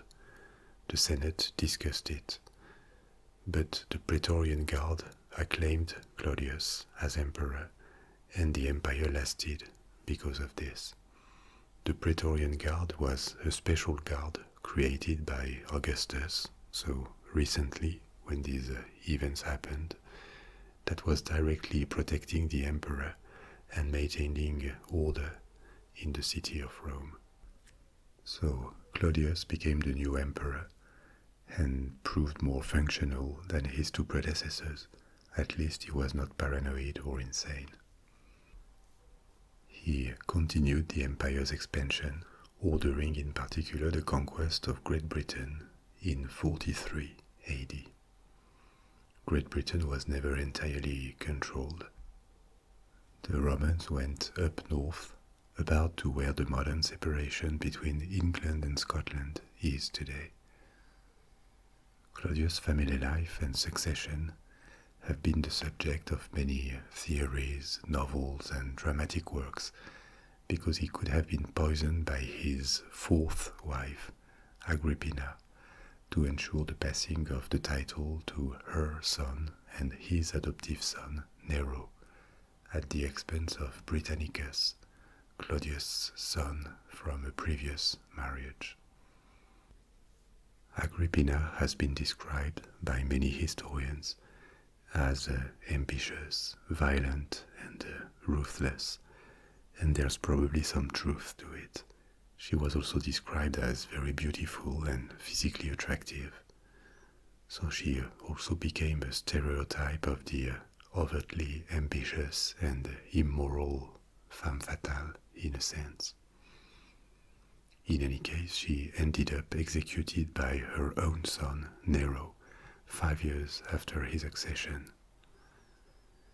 Nero's reign lasted for 15 years, and he is one of the most famous Roman emperors, even though not for the right reasons.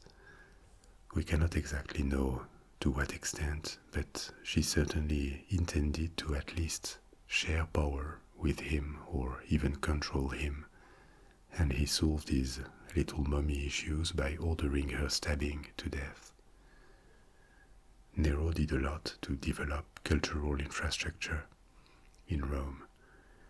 Now there was a giant fire in Rome in 64 AD, and this was convenient for his building projects, so he has always been suspected of being responsible for it.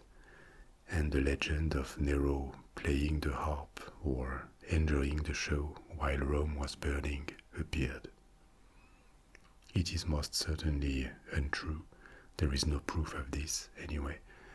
But it is true that Nero was not perfectly sane. He believed to be a god and a genius artist, and he ordered the construction of the Domus Aurea, the Golden House. It was a giant palace with landscape gardens that needed a lot of space in the heart of Rome. It was built, but it was an embarrassment to his successors, so bit by bit they used the site to build new things: baths, an amphitheater, a temple to Venus. Within 40 years, Nero's palace had been stripped of its precious materials and had disappeared under new constructions. Nero's reign also saw a victorious war in the east against the Parthian Empire and the repression of the revolt led by Boudica in the province of Britannia. But Nero turned hugely unpopular and he was ousted by a military coup. He committed suicide or was executed discreetly while at the hands of the Senate. Now another aspect of Nero's rule was the beginning of persecution of Christians in the Roman Empire, which started with the Great Fire of Rome in 64 AD. This persecution lasted for over 2 centuries until 313 AD, when the Christian religion was finally legalized.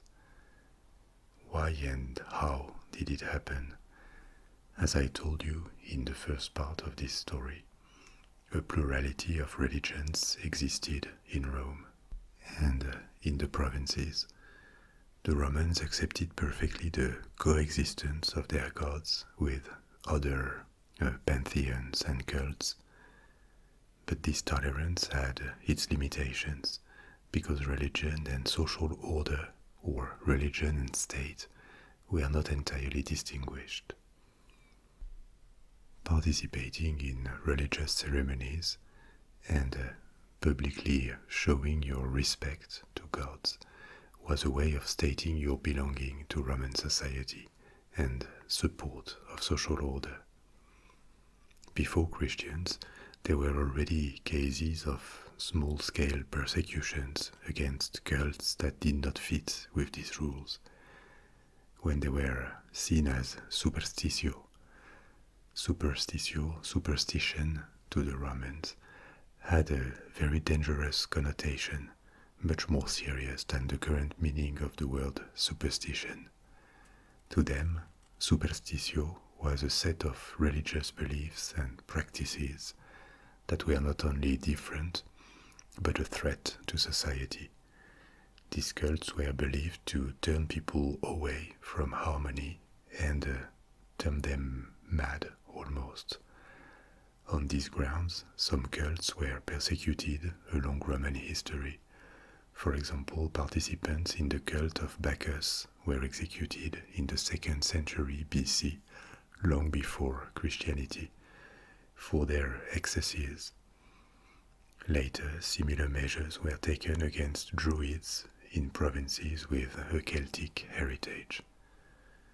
For the same reason, because they refused to participate in Roman ceremonies, there was a suspicion of the Jews. The Jews were never officially persecuted because at least their religion was ancient, and the Romans saw the honoring of one's ancestral tradition as the right thing to do. Some Romans despised the Jewish religion that they regarded as a dangerous cult, but overall they were left free to practice their religion. A special tax, the Jewish tax, was created. So there was a form of discrimination, but it never turned into widespread violence. When Christianism appeared, so that was still very recent in the 1st century AD, it was initially perceived as a sect within Judaism because of where it happened and because the first followers of the new religion were Jewish. But soon a distinction appeared with conversions and the first Christians refusing to pay the Jewish tax. And Christianism fell quite well into the category of superstitio for most Romans.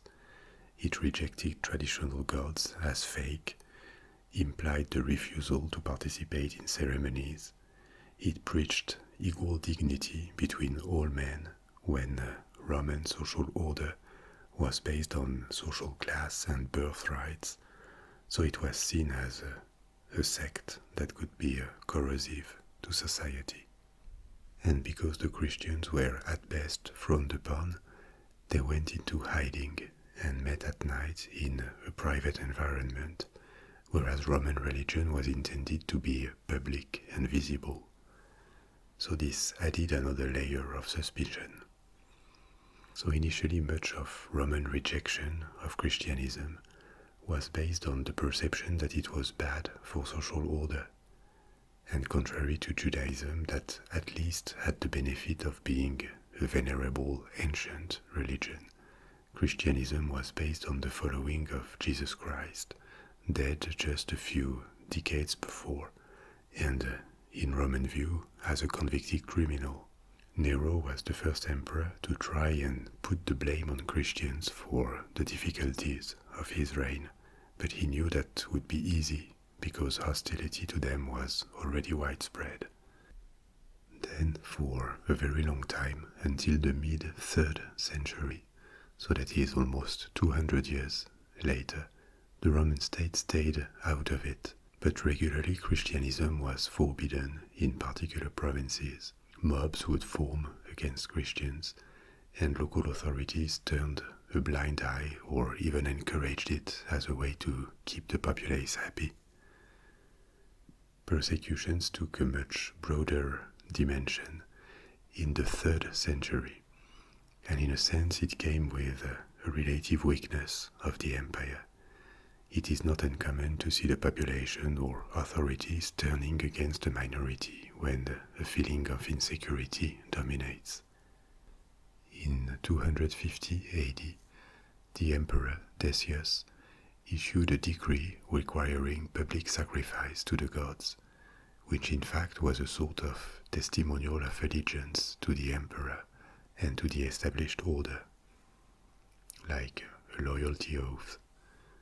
all citizens refusing this, even when given an opportunity to offer sacrifice, were arrested, tortured, and executed, and in practice this meant mainly Christians.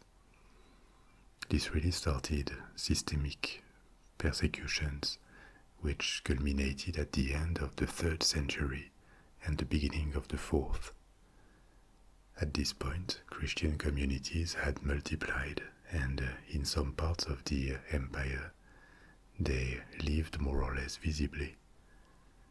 The systematic persecution by the state splitted these communities between those who accepted to show signs of submission to save their lives, and the diehards who refused, some of them accepting martyrdom.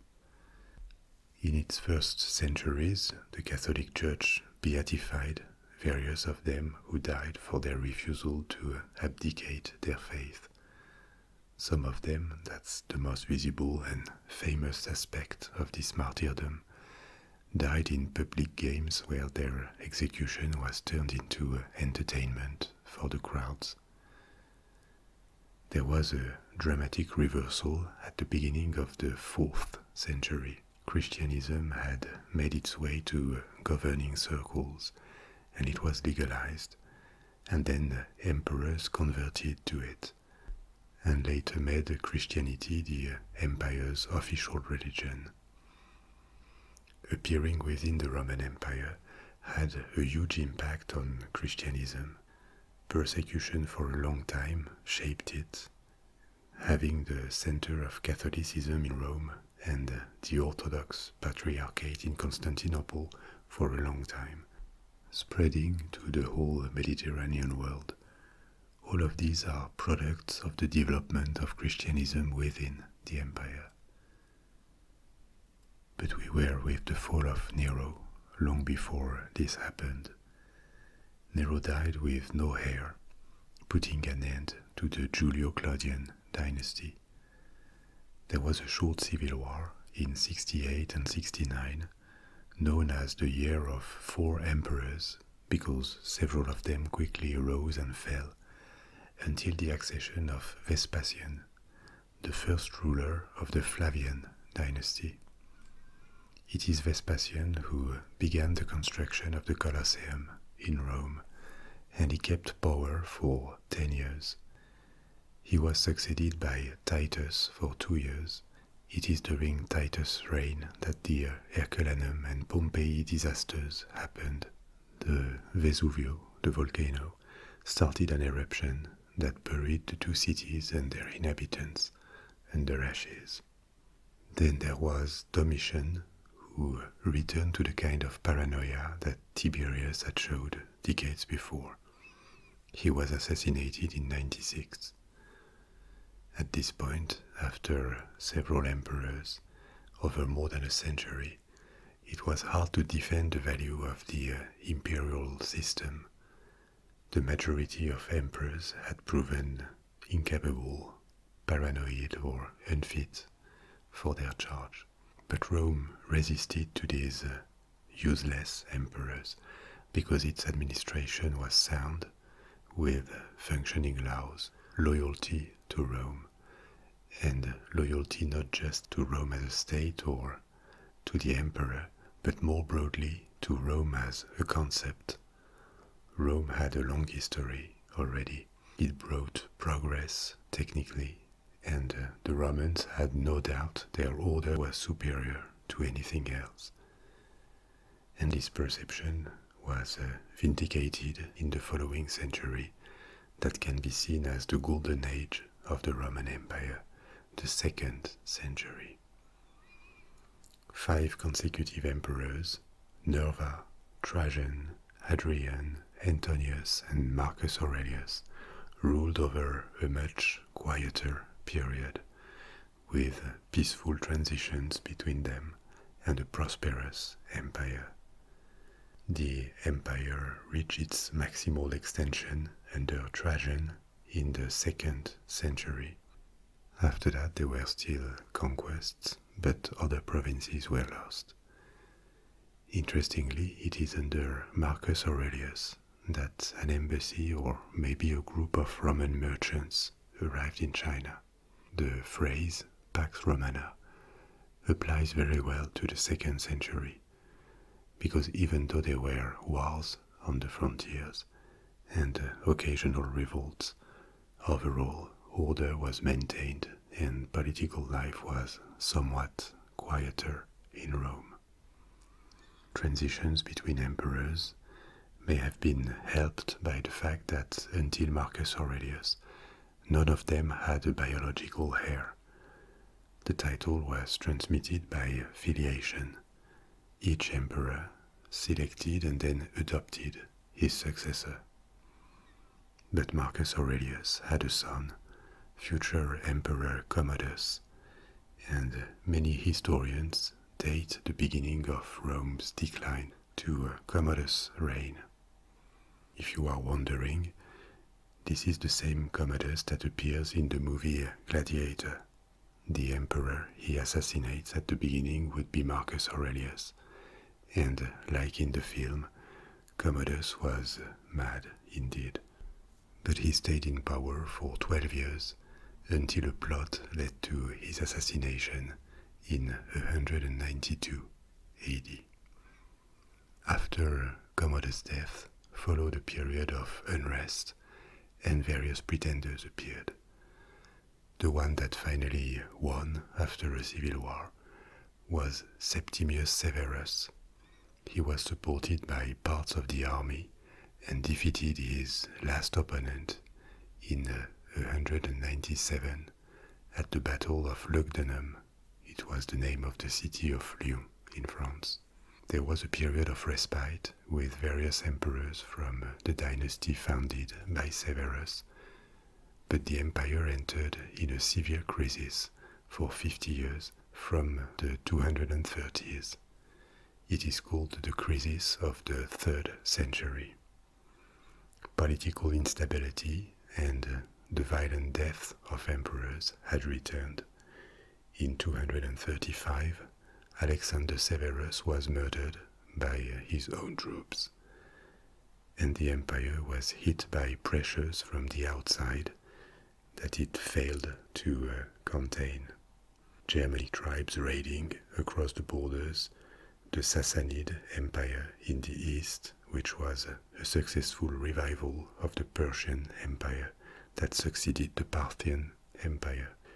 And on top of this, in 251, a large epidemic called the Plague of Cyprian began. It may have been smallpox, and it caused high mortality and disorganized the whole empire. The situation was so out of control that in 258 the empire broke up into 3 states, one with Western Europe, Britannia, Gaul and Hispania, one in the east with Syria, Palestine and Egypt, and what remained in the middle. It took 16 years and 2 emperors to restore the empire, defeat barbarians and the revolted provinces, to reform it. It was achieved under Emperor Aurelian in 274. Aurelian can be credited for restoring, even saving, the empire, but unrepairable damage had been done, especially in the western part. Cities had been destroyed and the economic system broken. It never came back to what it was before. At this point, by the end of the 3rd century, a restoration under Emperor Diocletian took place, but it would never be the same again. The empire was not bigger than 2 centuries before, but provinces had gained more independence, and with the 3rd century, the imperial system had proven not much better than the late Republic at avoiding civil wars. Diocletian also understood that the empire had become ungovernable by a single emperor because of the size and the existence of threats on 2 main fronts, one in the north against barbarians, mainly Germanic tribes, and one in the east against the Sassanids. So he started a process of splitting the empire into two parts for administrative reasons, with two equal emperors, and a few years later, in each half of the empire, a secondary ruler, like a junior emperor, was chosen by them to head half of their domains. So in practice, it was a tetrarchy, 4 rulers, each with a quarter of the empire, and making sure the transition between them were smooth. The secondary rulers who received the title of Caesar, whereas the emperors were Augustus, became Augustus and had to name a new Caesar, and so on. These reforms saved the empire. It was on the brink of collapse, and by the beginning of the 4th century, Diocletian had stabilized it. But the tetrarchy was short-lived, and after Diocletian disappeared, pretenders multiplied. It is also under Diocletian that persecutions against Christians reached their peak, and Christianism was made legal shortly after, in 313, under Emperor Constantine, who unified the empire again under his control. The Roman Empire resisted for the best part of the 4th century, despite more succession crises, but pressure from so-called barbarians increased. Many of their tribes were actually fleeing their lands following an invasion by the Huns. Along the 4th century, the empire oscillated between partitioning and reuniting. The last emperor to rule over the whole empire was Theodosius, who died in 395 AD. He made Christianity the official religion. His 2 sons inherited a half of the empire each, and the western part declined progressively and even disaggregated over the 5th century. The threat of raids made the emperors move the Western Empire's capital to Ravenna, north of Rome, for defensive reasons.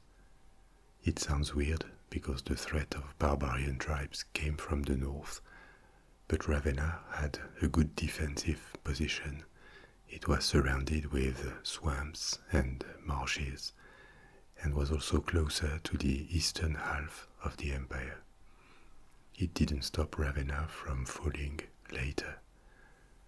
Actually, in the 5th century, the Western Empire was unable to defend itself or absorb the waves of invaders or Germanic tribes fleeing other invaders such as the Huns.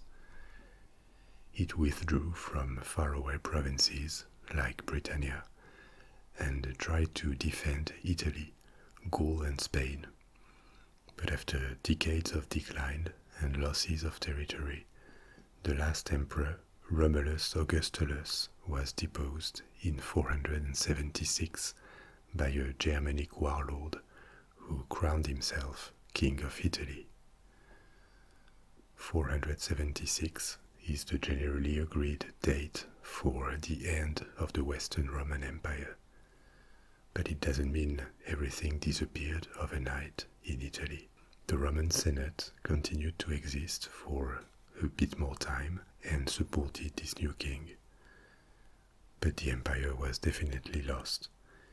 It was not the end of the story of the Roman Empire, neither, because the eastern part, later renamed Byzantium, kept existing for almost 1,000 years more, and even flourished in the centuries following the fall of Italy, reconquering parts of the Western Empire. But this is another story, and I will stop here with the disappearance of the Western Empire. The loss of Roman dominance in Western Europe plunged these regions in wars, fragmentation. The economy receded and did not return to where it was for centuries. The disappearance of the Roman Empire in Europe and the waves of invaders who created their own kingdoms started the long and erratic process of formation of European kingdoms that later became countries and nations. After a millennium of expansion, Rome was no more. The city of Rome itself declined dramatically, and maybe it could have disappeared if it had not become the center of Christianity.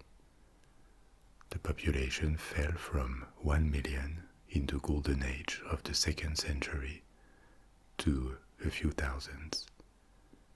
And yet, the history of the city was far from over, since it resurrected economically and culturally another millennium later, becoming this incredible place where the ruins of ancient Rome stand near the most extravagant palaces and churches from the Renaissance and Baroque times.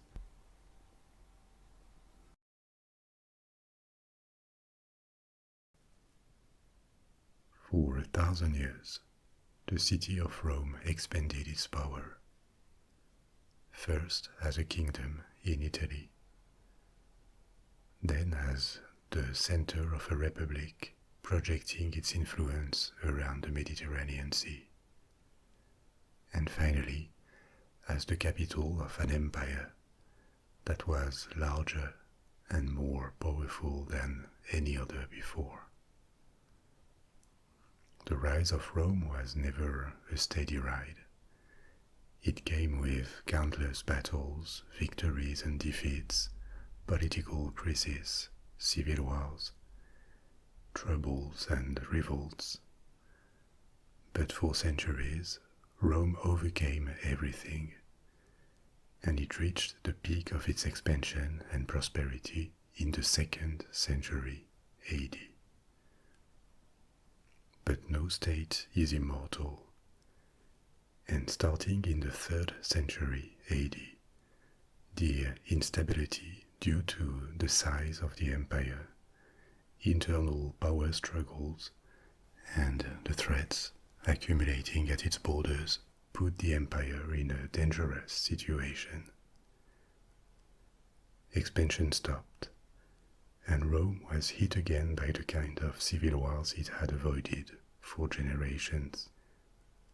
The empire broke up between factions. It was reunified. It lost a bit of ground to its enemies. In the north there were Germanic tribes threatening the Balkans, Italy and Gaul. In the east, the Persians, and soon would arrive another formidable enemy, the Huns and their chief Attila. In the 4th century, the old model that centralized power in Rome, thousands of miles away from the front lines and the most remote provinces, looked unsustainable. Rome was still a great military and cultural power that had Romanized faraway provinces, but some of them retained specificities, especially in the East, the Greek world, the Middle East, Egypt. They had been part of the Roman world for centuries already, but they didn't speak the language, and they had kept specific cultures. To them, Rome was a faraway capital that looked less and less able to maintain peace. Starting by the end of the 3rd century, under Emperor Diocletian, and for a big part of the 4th and 5th centuries, the Roman Empire changed its administration, and it split into 2 entities that would be able to better organize their defense and guarantee stability. A western and an eastern half that were still part of the same empire and actively collaborating, but in practice increasingly had their own administration, armies and resources. They were not constantly separated. Some emperors reunified the two halves, but the last one to reign on the entire Roman Empire was Theodosius at the end of the 4th century. After him, the two halves were never reunited. The Western Roman Empire logically kept Rome as its capital until the last decades of its existence, when it was moved north to Ravenna. The Eastern Roman Empire needed a new capital. It could have been Alexandria, a major city of the Eastern Mediterranean Sea back then, or another major city such as Antioch or Athens. But the site of the new capital, chosen by an emperor called Constantine I, was further north, at a very strategic location where Europe and the Middle East and the Black Sea and the Mediterranean Sea are separated by a narrow strait. This strait is called Bosphorus, and there was a city there called Byzantium, founded by the Greeks several centuries earlier. The origins of Byzantium get lost in legends, but it existed by the middle of the 1st millennium BC, when it was taken by the Persian Empire.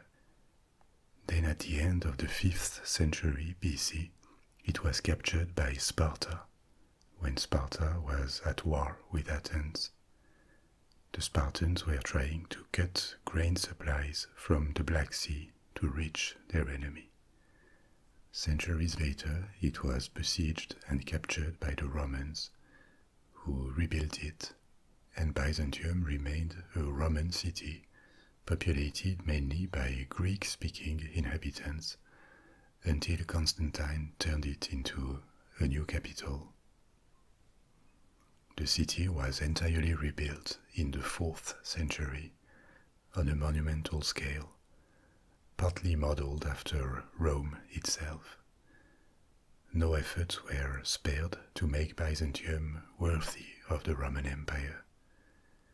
The city retained its name of Byzantium, but was also called Constantinople, Constantine's city, after the emperor's death, and also New Rome. Nowadays it is Istanbul, the largest city in Turkey, and many remains of the Roman period can still be seen there, but we will talk about that later. The location of Byzantium, Constantinople, and later Istanbul always was one of the bases of its prosperity. Any trade between the Black Sea and the Mediterranean Sea had to go through the strait and could be taxed for money or barred from passing for political influence, turning Constantinople into a prosperous trade node and also a valuable military base for centuries. The two halves of the empire were not as equal as one might think when looking at a map. They were similar in size, but the western half was somewhat weaker for two reasons. The first reason is that it had less economic resources. Italy was still prosperous and would have probably had the highest equivalent of a GDP per capita if there had been such data back then. Gaul also had an important population like Italy, but it had been very affected by internal crises and civil wars in the 3rd century, and it had never recovered from them. And out of these two provinces, the other regions were scarcely populated and remained devastated by internal troubles. North Africa, Hispania, the Iberian Peninsula, Great Britain, a part of the Balkans. In total, all of these provinces had barely a few million inhabitants, and they could not defend themselves without legions sent from Italy. So at this point in Roman history, regions that had contributed to the empire's prosperity a few centuries before were now more as much a burden as an asset for the Western Roman Empire. And the second and main weakness of the Western half was that it was more severely threatened by invaders. The main danger for Rome in the 4th and 5th centuries were the waves of invaders coming from Asia and Eastern Europe. Germanic tribes, there were many of them, and the Huns under Attila. The Eastern Roman Empire, in comparison, was spared a direct confrontation with most of these invaders, because it could negotiate or manage to repel them, whereas they ended up overwhelming the Western Empire. So Rome had to leave Britain, then abandon entire provinces behind its frontiers to tribes that established their own kingdoms on its land. And finally, it disappeared completely. The generally agreed date for the end of the Western Roman Empire is 476 AD, the end of the 5th century. But technically this was the end of an administrative entity of the Roman Empire, an entity that happened to contain its historical heart, the city where everything came from. But by the end of the 5th century, when this happened, the eastern half was still alive and not in such a bad situation. The Eastern Roman Empire had greater resources. Egypt was a strategic province that could provide manpower and export grain. It was a breadbasket. Greece, Syria, Anatolia. Anatolia is Turkey nowadays, this peninsula between the Black Sea to the north and the Mediterranean Sea to the south. So these were relatively rich regions, and they hadn't been that damaged in the past 2 centuries. They still had infrastructures such as roads, a functioning administration that could collect taxes.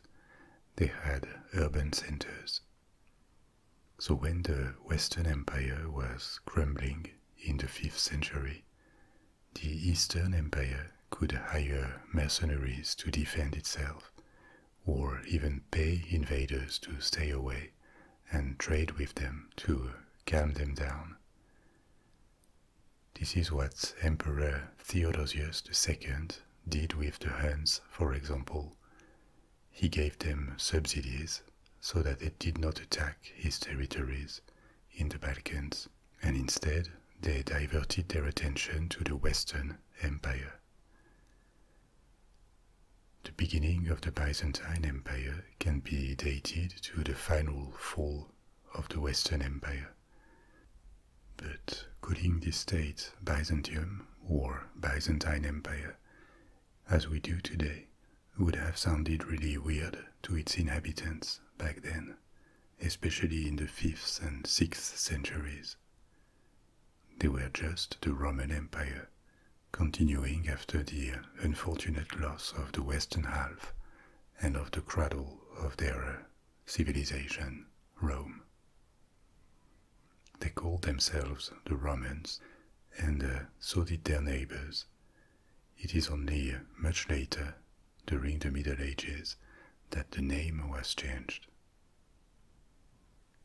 There were periods of expansion and retreat in the long existence of Byzantium, but the decades following the fall of Italy were a period of success, during which the Eastern Empire tried to reconquer what had been lost in the West, and for a part it succeeded. This happened under Emperor Justinian I, who assumed the throne in 527 AD, 50 years after the disappearance of the Western Roman Empire. Apart from Germanic peoples and the Huns, another major threat to the Roman Empire at the time was the Persians, the Sassanids. It is a completely different story that I will probably tell you another time in the future. But Persia, Iran, had several antique empires. The earliest and the largest, the Achaemenid Empire, dominated the Middle East until it was conquered and destroyed by the armies of Alexander the Great. After the death of Alexander, his empire fell apart quickly, and a new power emerged in Iran, the Parthian Empire, that went to war with the Romans for a long time and put them in trouble, but it was contained by Rome. However, it was too far for the Romans to ever come near its center. And in the 3rd century, a new power, the Sasanian Empire, named after the House of Sassan, replaced it. It lasted until the 7th century, and it was Byzantium's archenemy for 300 years. We'll see later how the Sassanids threatened the very existence of Byzantium at one point. The Sasanian Empire is also called the Neo-Persian Empire, and it was the last state in Iran until the Muslim conquest. The Sasanian Empire was multicultural, but in those pre-Islamic times, its main religion was Zoroastrianism, a very ancient religion that has lost much of its influence nowadays, but still has a few tens of thousands of followers in Iran and around the world. A major concern for Emperor Justinian at the beginning of the 5th century was to secure his eastern frontiers with the Sassanids, and he negotiated peace with them against a tribute which allowed him to divert his forces to the west. The payments of tributes to the Huns and later to the Sassanids reflects the difficulties of the Eastern Roman Empire at the time. Even though they were in a much better situation than the West, they were desperate for peace and for maintaining the unity of what they had. But it also reflects the wealth of the Eastern Roman Empire. And Justinian's reign was successful militarily, in the sense that he managed to reconquer parts of the Western Roman Empire. At the time, various peoples had settled in the West after overwhelming the ancient Roman provinces. There were Angles and Saxons in Britain, the Visigoths and Suebi in Spain, the Franks, the Burgundians and Visigoths in France, the Ostrogoths in Italy, the Vandals in North Africa. They all mixed with the locals, participating in the melting pot from which medieval kingdoms would emerge centuries later. But for the moment, they had formed independent states with moving frontiers, and the wave of invaders had started to slow down. The context looked more favorable for an attempt to reconquer Western provinces and try to restore the Roman Empire as it once was, or at least part of it. Justinian's conquests began in 533 AD, and with his eastern frontier now stabilized, he could send his best general, Belisarius, to the west. Belisarius is maybe the last glorious Roman general. He may not be as famous as Scipio or Caesar, but he could, because he was almost systematically victorious, including when the odds were against him, and he led Byzantine armies to victory in North Africa first, against the Vandals. They had established their capital at Carthage, modern Tunisia, a century before, and he reconquered the province for Byzantium. Then he reconquered a big part of Italy, including Rome and Ravenna. To the extreme west of the Mediterranean Sea, Justinian could also re-annex the south of Spain. By the middle of the 6th century, Byzantium had not only been able to survive, it had expanded and could hope to recreate the Roman Empire. All the more that war had resumed against the Sassanids in the east, and Justinian's armies had been victorious. Justinian is not only remembered for his conquests or reconquests, he also ordered Roman law to be updated, and he favored Christianization of the population. Religion, Christianity, is a major aspect of Byzantine culture, and I'll come back to this aspect a bit later.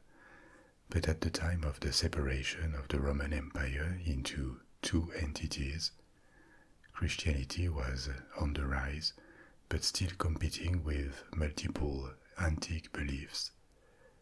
The Emperor Diocletian, who initiated this separation into Western and Eastern Roman empires, was a fierce pagan. He was very attached to traditional Roman religion. But his successors were more and more Christianized in the 4th and 5th centuries, and Christianity became the official religion of the empire. But the rise of Christianity was a process over several centuries, not a quick and radical change. By the 6th century, when Justinian reigned, the Eastern Roman Empire had multiple religions, and the traditional Greco-Roman culture was still quite influential. Increasingly, the power of Byzantine emperors became not only secular, but also spiritual. They would be crowned by religious authorities, and they would go on a mission to Christianize, sometimes by force. The importance of Christianity from the early period of Byzantium as an independent state is well reflected in the construction of maybe the antiquity's last marvel, or the first one of the Middle Ages, the Church of Holy Wisdom, Hagia Sophia, in Constantinople. This monument, which still stands today, 15 centuries later, was the world's largest building for centuries, and it is famous for its massive dome, which illustrates the capabilities of Byzantium architects, as they had taken in centuries of Greek and Roman engineering and architectural knowledge. It was a cathedral at the time of the Byzantine Empire. Then it became an imperial mosque under the Ottomans, and nowadays it is a museum. The construction took 5 years on the site of a previous church that had been destroyed, and for the most part, Hagia Sophia is made of bricks and mortar joints, an equivalent to concrete.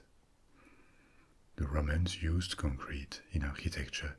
A spectacular and even older remain of it is the Roman Pantheon in Rome, but never had such a large and high dome been built before. They really tested the limit of what was possible, and the risk that the dome collapses at some point was real. Actually, the first dome collapsed 20 years after construction due to an earthquake. It was rebuilt and it collapsed again, partially, a few years later. But it was rebuilt immediately in the 6th century, and since then, 15 centuries later, it is still in place.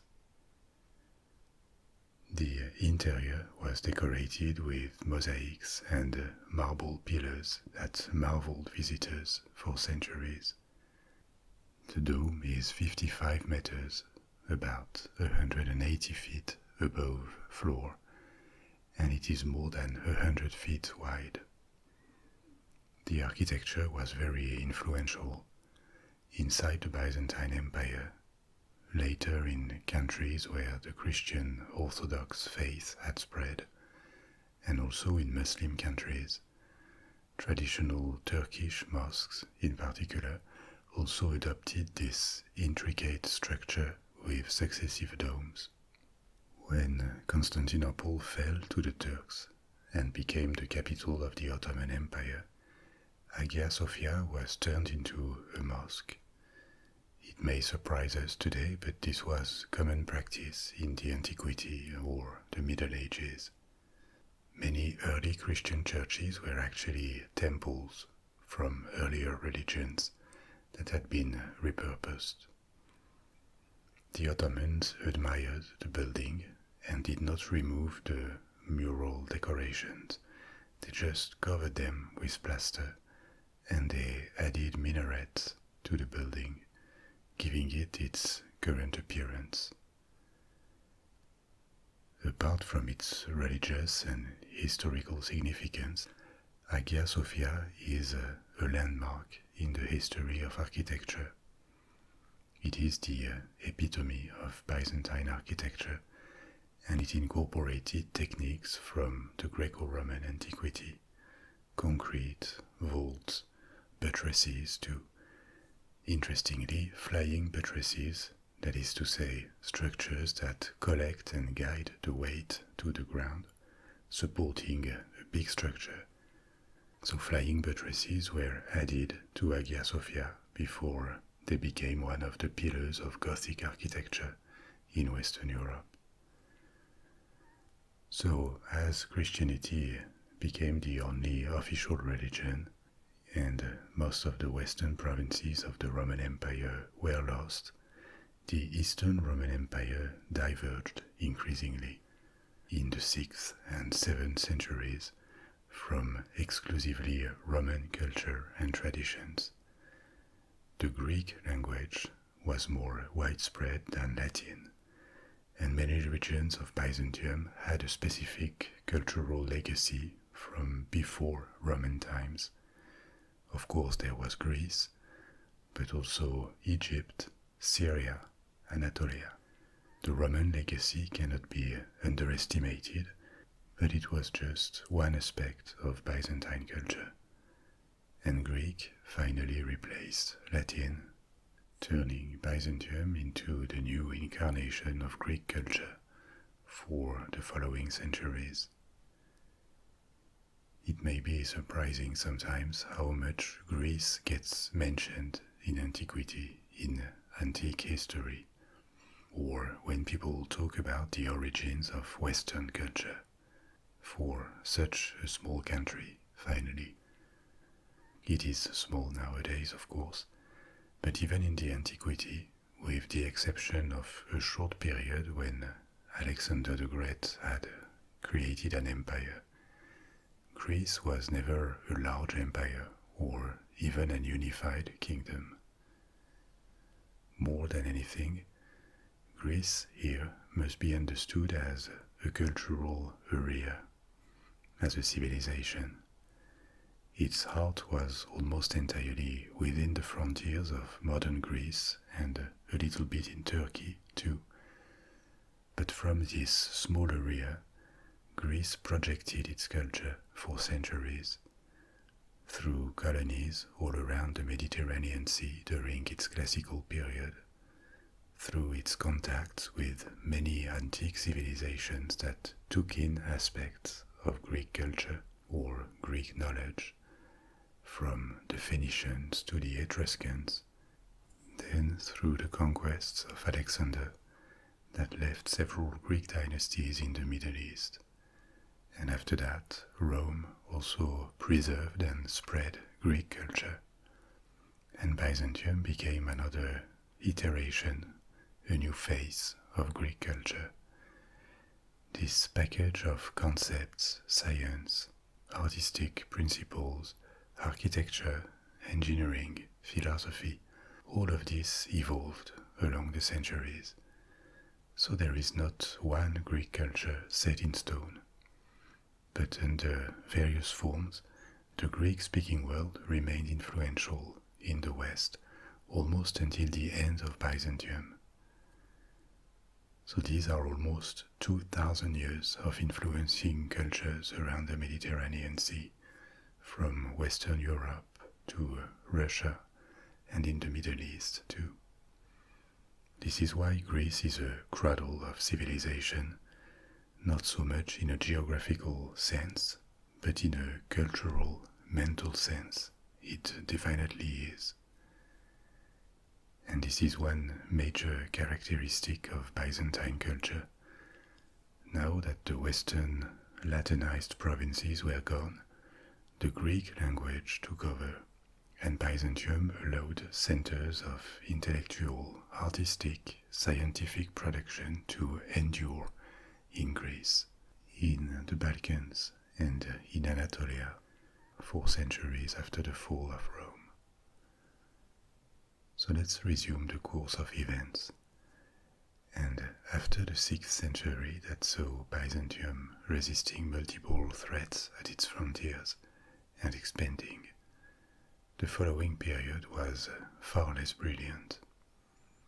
The 7th century was disastrous for Byzantium. It started with renewed war against the Sassanids, who pushed far to the west, taking major cities in Asia Minor like Damascus and Jerusalem, and also briefly occupied Egypt. A new emperor, Heraclius, I'm going to spare us the names of most emperors because there were dozens along Byzantine history and several dynasties too, and I will just mention a few of them. So Heraclius counterattacked and the main Sassanid force was destroyed, but this war left Byzantium and the Sasanian Empire completely exhausted, just as a new threat that no one had seen coming was emerging from the south, the Arabs. In just a few years, the first wave of Arab conquest overwhelmed the Middle East and North Africa, and the first 2 victims were the Sassanids. They finally disappeared by the middle of the 7th century, and this is when the Islamization of Iran began, and the Byzantine Empire, that was reduced to a fraction of what it was a few decades before. It lost Egypt, Palestine, Syria, and never recovered them. At the same time, it had to face attacks from the Slavs in the Balkans and raids in Anatolia. In an earlier story, I told you about underground cities in Cappadocia, a region of Anatolia. This was typically the period when these giant shelters were enlarged to receive thousands of people, because at the time regular raids and invasions were a fact of life in this region. The Arabs even temporarily besieged Constantinople, but they were repulsed. The frontiers shrank, and internally Byzantium was in complete decay. Due to raids and the constant threat of invasions in much of its territory, people abandoned cities because they were targets, trade collapsed, and what had happened centuries earlier in the Western Roman Empire seemed to happen again. a total decay and disorganization that could have announced the end for Byzantium.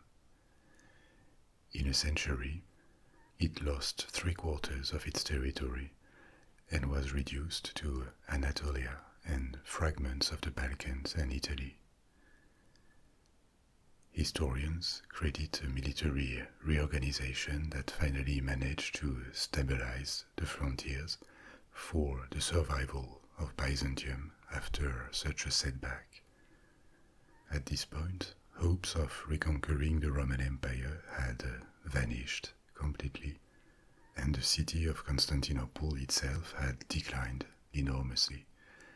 At the peak, in the 6th century, it is estimated that it had 500,000 inhabitants, which made it, and by far, the biggest city in the Mediterranean world at the time. It was not as much as Rome at its peak. Rome could have had close to 1 million, but for antique and medieval cities, such a size was very unusual.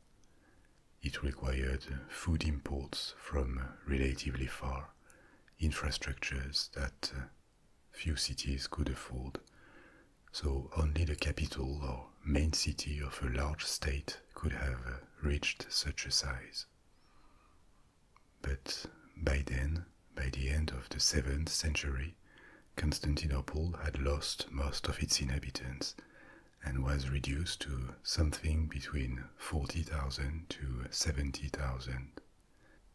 After the Arab siege, it seemed that 300 years after the end of the Western Roman Empire, its eastern counterpart was now going to know the same fate, putting an end to the Roman saga. But it didn't happen, and Byzantium managed to reverse the situation and even restore its great power status, which was absolutely spectacular. What happened? In the 8th century, Byzantium was on the defensive against the Arabs in the south and other neighbors in the Balkans, especially the Bulgars. But its army remained a force to be reckoned with. It had inherited the ancient Roman military traditions. Byzantium remained relatively wealthy, too, and could hire mercenaries. Along the centuries, people from many different origins, including even Vikings, who came from the north through what is Russia and Ukraine today, served the emperors of Byzantium. And the empire had the numbers. Greece, the south of Italy, the west of Anatolia were still densely populated regions. In the early Middle Ages, West European armies consisted of just a few thousand men at best.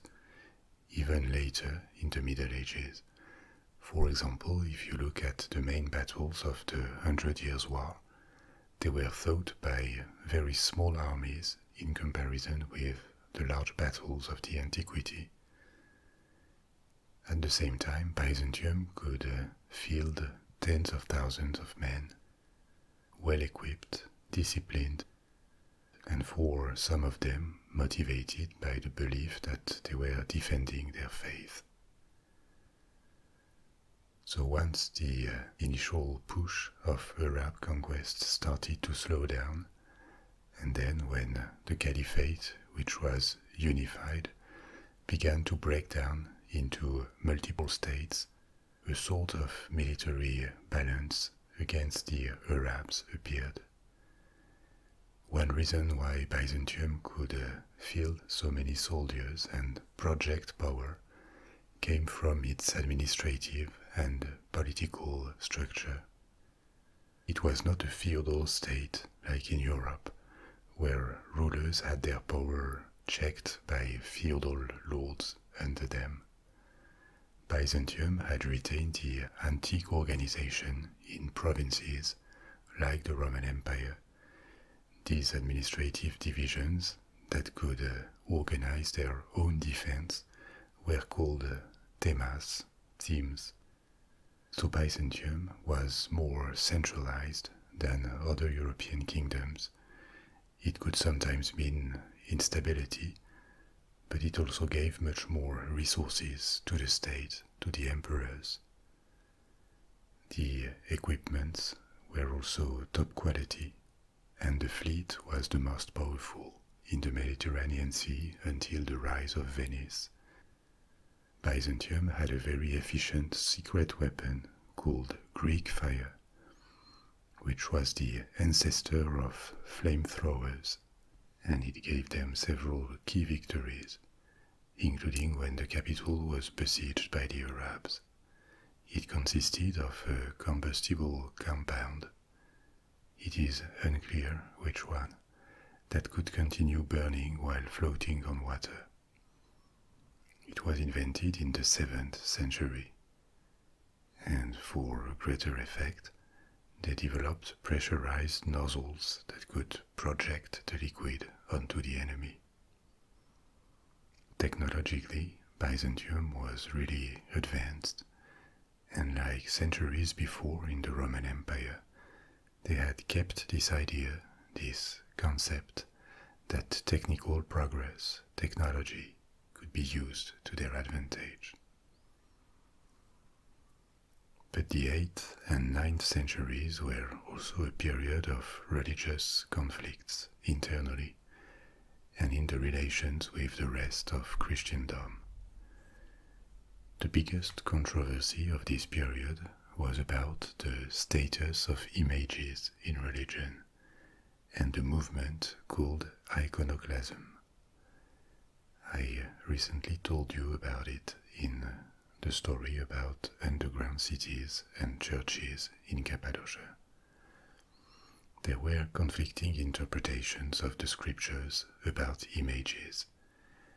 This is a question that was around since the antiquity in the Middle East, and Judaism, Christianity, Islam, that all appeared in this part of the world, had faced it at some point. Some considered that images, the depiction of people or even animals, should be banned in a religious context because they are prohibited by sacred texts and they are an insult to the Creator. It is not man's place to represent living creatures and compete with God in doing so. It may sound a bit extreme to us, but it is maybe because we are surrounded by so many images nowadays that their significance, their power goes unnoticed. Their proliferation reduces the importance we give them, in a sense. But this is a modern thing. Until modern times, images, under the form of paintings or sculptures, were very uncommon, and they were charged with a lot of power. The representation of something was not that separate from the thing in their minds. In this Middle Eastern tradition, even naming things and saying the name of a creature or god were not to be taken lightly. The name and the thing are not separate, and you summon what you name when you speak or when you write. Maybe something of this keeps existing under a very subdued form nowadays, when we won't dare to say something as if it could magically make it happen or appear. And on top of this, another factor that made images suspicious to monotheist religions was always the risk that the adoration would get diverted to idols, to the image itself, and no longer God. Now, contrary to Islam that solved the problem by prohibiting religious images, and this taboo has always been almost universally respected in Muslim countries, Christianity was always more permissive, It embraced images as a way to help believers get closer to the object of their adoration, and also as an educative tool. At a time when most people were illiterate, they couldn't read, paintings and sculptures on religious buildings were a way of helping people, of telling them what faith was about. Some sort of writing system for the masses that couldn't read. And the Roman Catholic Church, as well as the Orthodox Church, have developed a very rich iconography along the centuries. But it took centuries to close this debate in Christianity, and it resurfaced in the 8th and 9th centuries in Byzantium, with 2 episodes of iconoclasm, literally the war, the fight on images, when emperors forbade religious images and people using or producing them could be punished for heresy. It never turned into a full-blown civil war, but people died because of this, and it maintained a state of tension for decades. But religious controversies were not just internal, and they also concerned the whole Christendom, finally leading to one of the most important events and setbacks in the history of Christianity, the East-West Schism that separated the Roman Catholic Church and the Eastern Orthodox Church in the 11th century, 1,000 years ago. Christianity grew mainly within the frontiers of the Roman Empire during its first centuries, and this is why Rome became so important for this religion. There were Christians in Rome from the 1st century. But the scriptures don't tell anything about how the church should be organized. The way it evolved as an institution is the product of centuries of history. When Roman emperors converted to Christianity, they reorganized a new official religion in a way that also reflected the reality of the Roman Empire as it was at the time. And the collapse of the Western Roman Empire made it even more complicated. In the 6th century, Emperor Justinian I, the one who reconquered parts of the Western Empire, we talked about him at the beginning, formulated a church organization called the Pentarchy, in which the Christian church was governed by the 5 heads of 5 major episcopal sees: Rome, Constantinople, Alexandria, Antioch, and Jerusalem. At the time, all 5 were within the frontiers of his empire, 4 in the east and 1, Rome, in the west. In the following centuries, this concept was generally accepted in the Byzantine Empire, but not in the west, after Rome escaped again from the control of Byzantium. The Pentarchy did not cover all churches either. The ones that developed outside the Roman Empire were seen as heretical and rejected.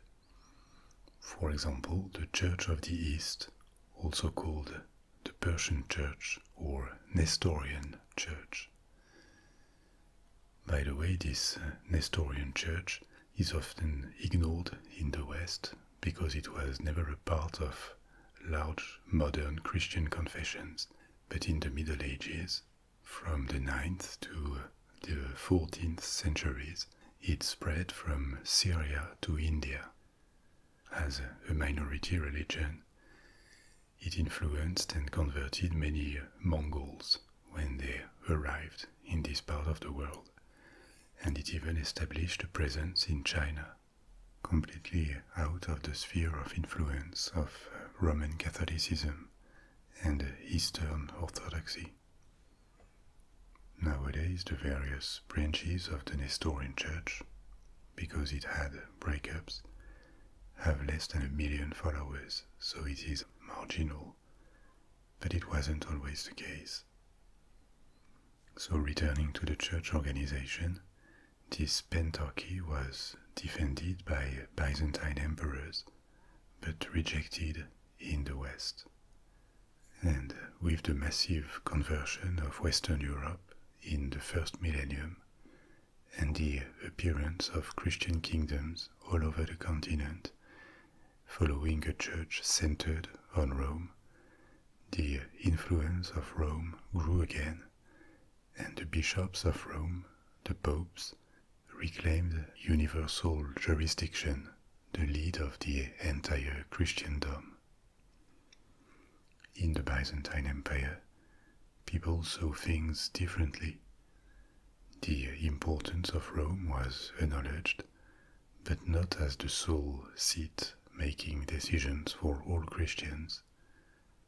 Of course, the motivations were not purely theological or spiritual.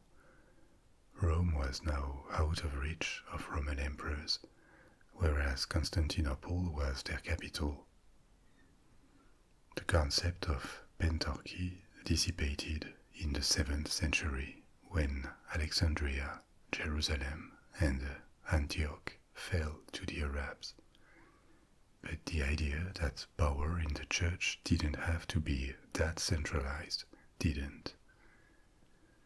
So, for centuries, the relationships between Byzantium and the popes in Rome were complicated and sometimes conflictual.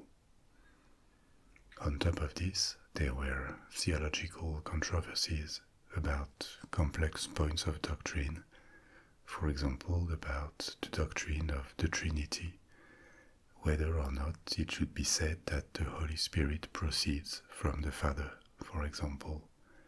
There were also various points of disagreement about rituals that appeared along the centuries, and a linguistic barrier too. The Western Church used Latin, and the Eastern one Greek. And after centuries, the sum of tensions, geographical, doctrinal, linguistical, political, led to a schism in 1054. The two sides broke up. Rome maintained its claim to universal jurisdiction, and Byzantium claimed its autonomy from it. This is the moment when the historical Christianity that had initially developed within the Roman Empire split into two branches, the Roman Catholic Church and the Eastern Orthodox Church. They remain separated today in their organizations and on points of doctrine and rituals. In the following decades, there was a scramble in Eastern Europe between the two to convert people to Christianity. This is why the majority of the population in the Balkans, in Greece, Bulgaria, Serbia, Romania, follow the Orthodox Church, and so do Russia and the Ukraine, whereas Rome converted first other Central European countries like Poland and Hungary. The schism also took place during a period of resurgence of Byzantium, because as I told you earlier, the empire managed to reverse its fate and restore a large part of its influence from the 9th century. This became possible thanks to an economic improvement, trade grew again, a stabilization of frontiers, a weakening of Byzantium's neighbors too, and the end to a period of internal trouble, especially with iconoclasm receding in the 9th century. A new dynasty coming from Macedonia, from Greece, was now in power, and with the situation stabilized internally, emperors began to plan for wars of reconquest against the Muslims and the Bulgarians in the Balkans. The process of reconquest was bumpy against the Arabs, but it solidified Byzantine holdings in Italy, in the Mediterranean Sea, like in Crete, and they even landed expeditions south to Egypt, even though it was not recovered.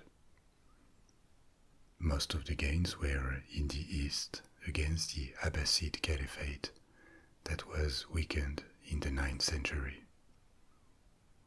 And after a series of wars and periods of peace, Bulgaria was reincorporated within the empire, and at the turn of the millennium, under Emperor Basil II, Byzantium stretched again from Italy to the Caucasus, including a large part of the Balkans. Constantinople flourished again. Its population almost came back to its levels of the 6th century at around 400,000. At this point, the prestige of Byzantium in the known world was that of a great power again, and by far the most powerful, the most prestigious Christian kingdom. During this resurgence, architecture and art flourished again. Painting, mosaics, churches, a lot of remains in the Balkans and Turkey from this period show the wealth and refinement of Byzantium and its society.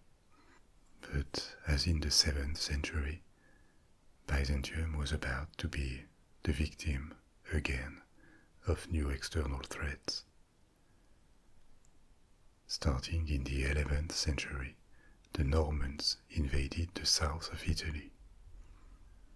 The Normans were an ethnic group that resulted from the installation of Norse Vikings in a region called Normandy in the northwest of France, where they mixed with indigenous Franks and Gallo-Romans. Their installation dated back from the 9th century, and Normandy turned into a duchy, part of the Kingdom of France. They converted to Catholicism, and they played an important role in medieval Europe. In the 11th century, they invaded England under their Duke William the Conqueror, but at the same time, Norman adventurers sailed to Sicily, the island south of Italy. They expelled the Arabs, and they created a kingdom in Sicily. They also briefly invaded southern Italy, and this is how Byzantium lost its influence there. Even later, during the Crusades, the Normans kept playing a prominent role in the creation of Crusader states in the Levant. We'll talk about that in a minute. The loss of Italy was bad, but the biggest disaster for Byzantium happened in the Middle East. From the east, a new people made their first explorations across the Byzantine frontiers, the Turks. What the first wave of Muslim conquerors, the Arabs, had not taken from Byzantium in the 7th century, the Turks, also converted to Islam, would conquer in the 11th and 12th centuries.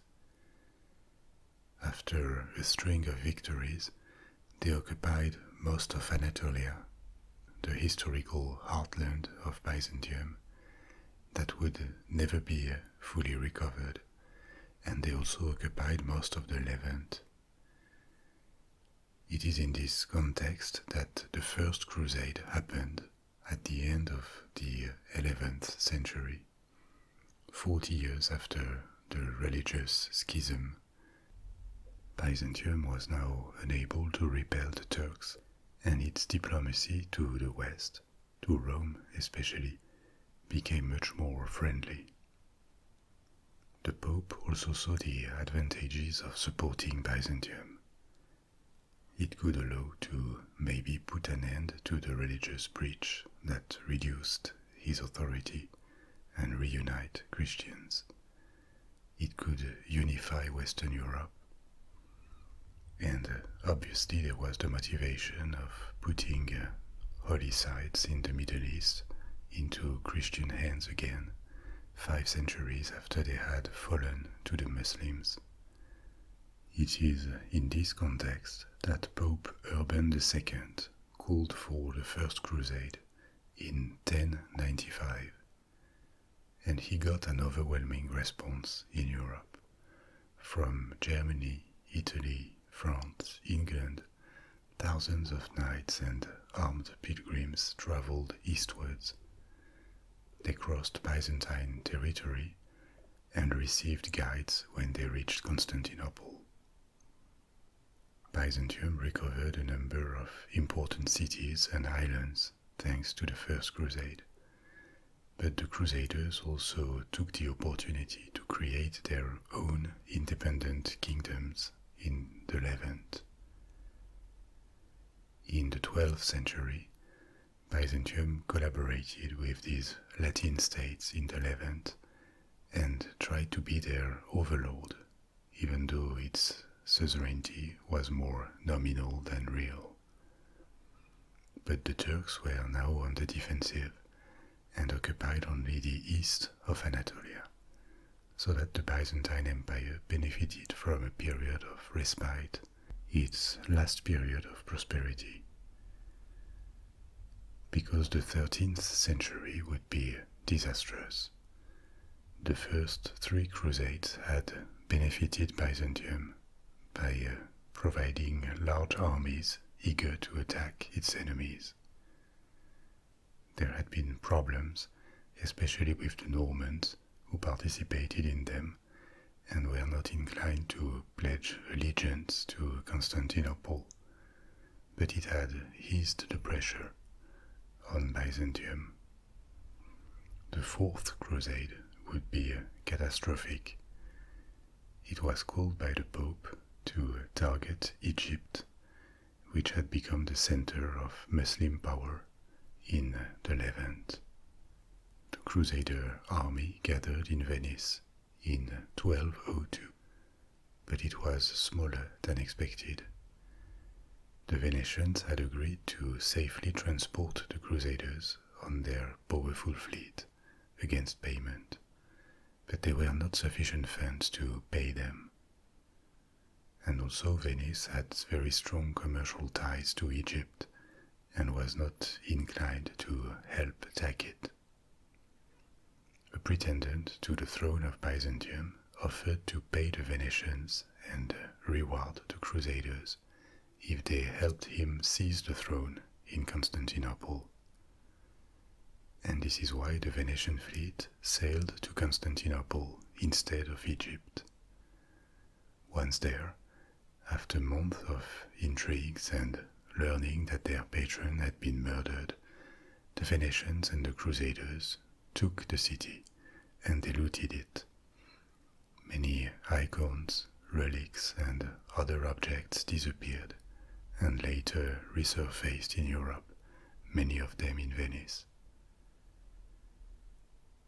The throne was now vacant, and a council of Crusaders and Venetians elected a new emperor, Baldwin of Flanders, and shared most Byzantine possessions between them. For 60 years, the situation remained confusing. Greece and Anatolia had exploded into principalities, and the resurgence of the Bulgarian kingdom and Hungary meant that the rest of the Balkans were lost. This period is called the Latin Empire. Latin because the rulers came from Western Europe, but empire it was just in name, really. A new Greek dynasty, the Palaiologos, managed to reclaim Constantinople in 1261 and revive Byzantine fortunes a little bit, but it was now too late. What remained of the empire had been ravaged by war, and Byzantium was surrounded with enemies. In the following decades, in the 14th century, there were civil wars, and a new threatening dynasty emerged in Anatolia among the Turks, the Ottomans. Byzantium only controlled the region around Constantinople and a small territory in the south of Greece. The Ottomans completely circled it, passing from Anatolia to Europe and conquering much of the Balkans. The agony went on for decades, as Byzantium entirely relied on the goodwill of the Ottomans for their survival, until 1453, when the Ottoman Sultan Mehmed II decided to take Constantinople, which he did after a 2-month siege. At this point, the city had been taken multiple times already. It had lost much of its population, and the atmosphere in Constantinople, as the last remain of the Roman Empire was about to fall, must have been eerie, with these giant monuments from the past 1,000 years, palaces that were now too big for what remained of the court and the army. A ghost harbor where no trade vessel could now berth. According to witnesses, the last reigning Byzantine emperor, Constantine XI Palaiologos, was last seen throwing himself into hand-to-hand combat after the walls of the city were taken by the Turks. On 29 May 1453, an ambition that had started 2,000 years earlier in Italy and dominated the known world for centuries, died definitively.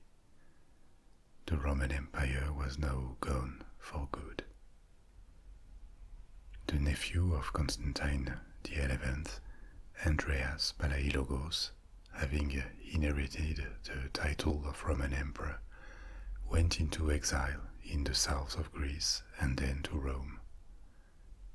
The ones who would fulfill the dream of reconquering the early Byzantine Empire would finally be the Ottomans, because they did it. They turned Constantinople into their capital, and in 2 centuries, they built a new multicultural empire that resembled a lot the early Eastern Roman Empire, except it was even larger. But what did not die with the fall of Constantinople was all the intellectual, artistic, and technical legacy of Byzantium. It had been passed to the Arabs already, to Western Europe, to the Turks, and this built a bridge between the Greco-Roman antiquity and modern times. For a part, the Italian Renaissance in the 15th century, just as Byzantium was falling, can be attributed to the migration of scholars and artists seeking refuge in Venice, in the Papal States, Florence or Genoa. It is a matter of convention, but many historians take this date of 1453 as the end of the Middle Ages and the beginning of the Renaissance. This is a choice that could be argued against, obviously, but symbolically, at least, it works. New powerful kingdoms were set to dominate the next centuries now that the last one from the antiquity had disappeared in this part of the world. New discoveries and an acceleration in technical progress were about to happen. And the Greek world, which had been so important since the antiquity, had finally lost its last stronghold. So this is it. I hope you enjoyed this story, and I now invite you to let yourself go to a pleasant sleep. I'll speak to you soon for another adventure. Au revoir.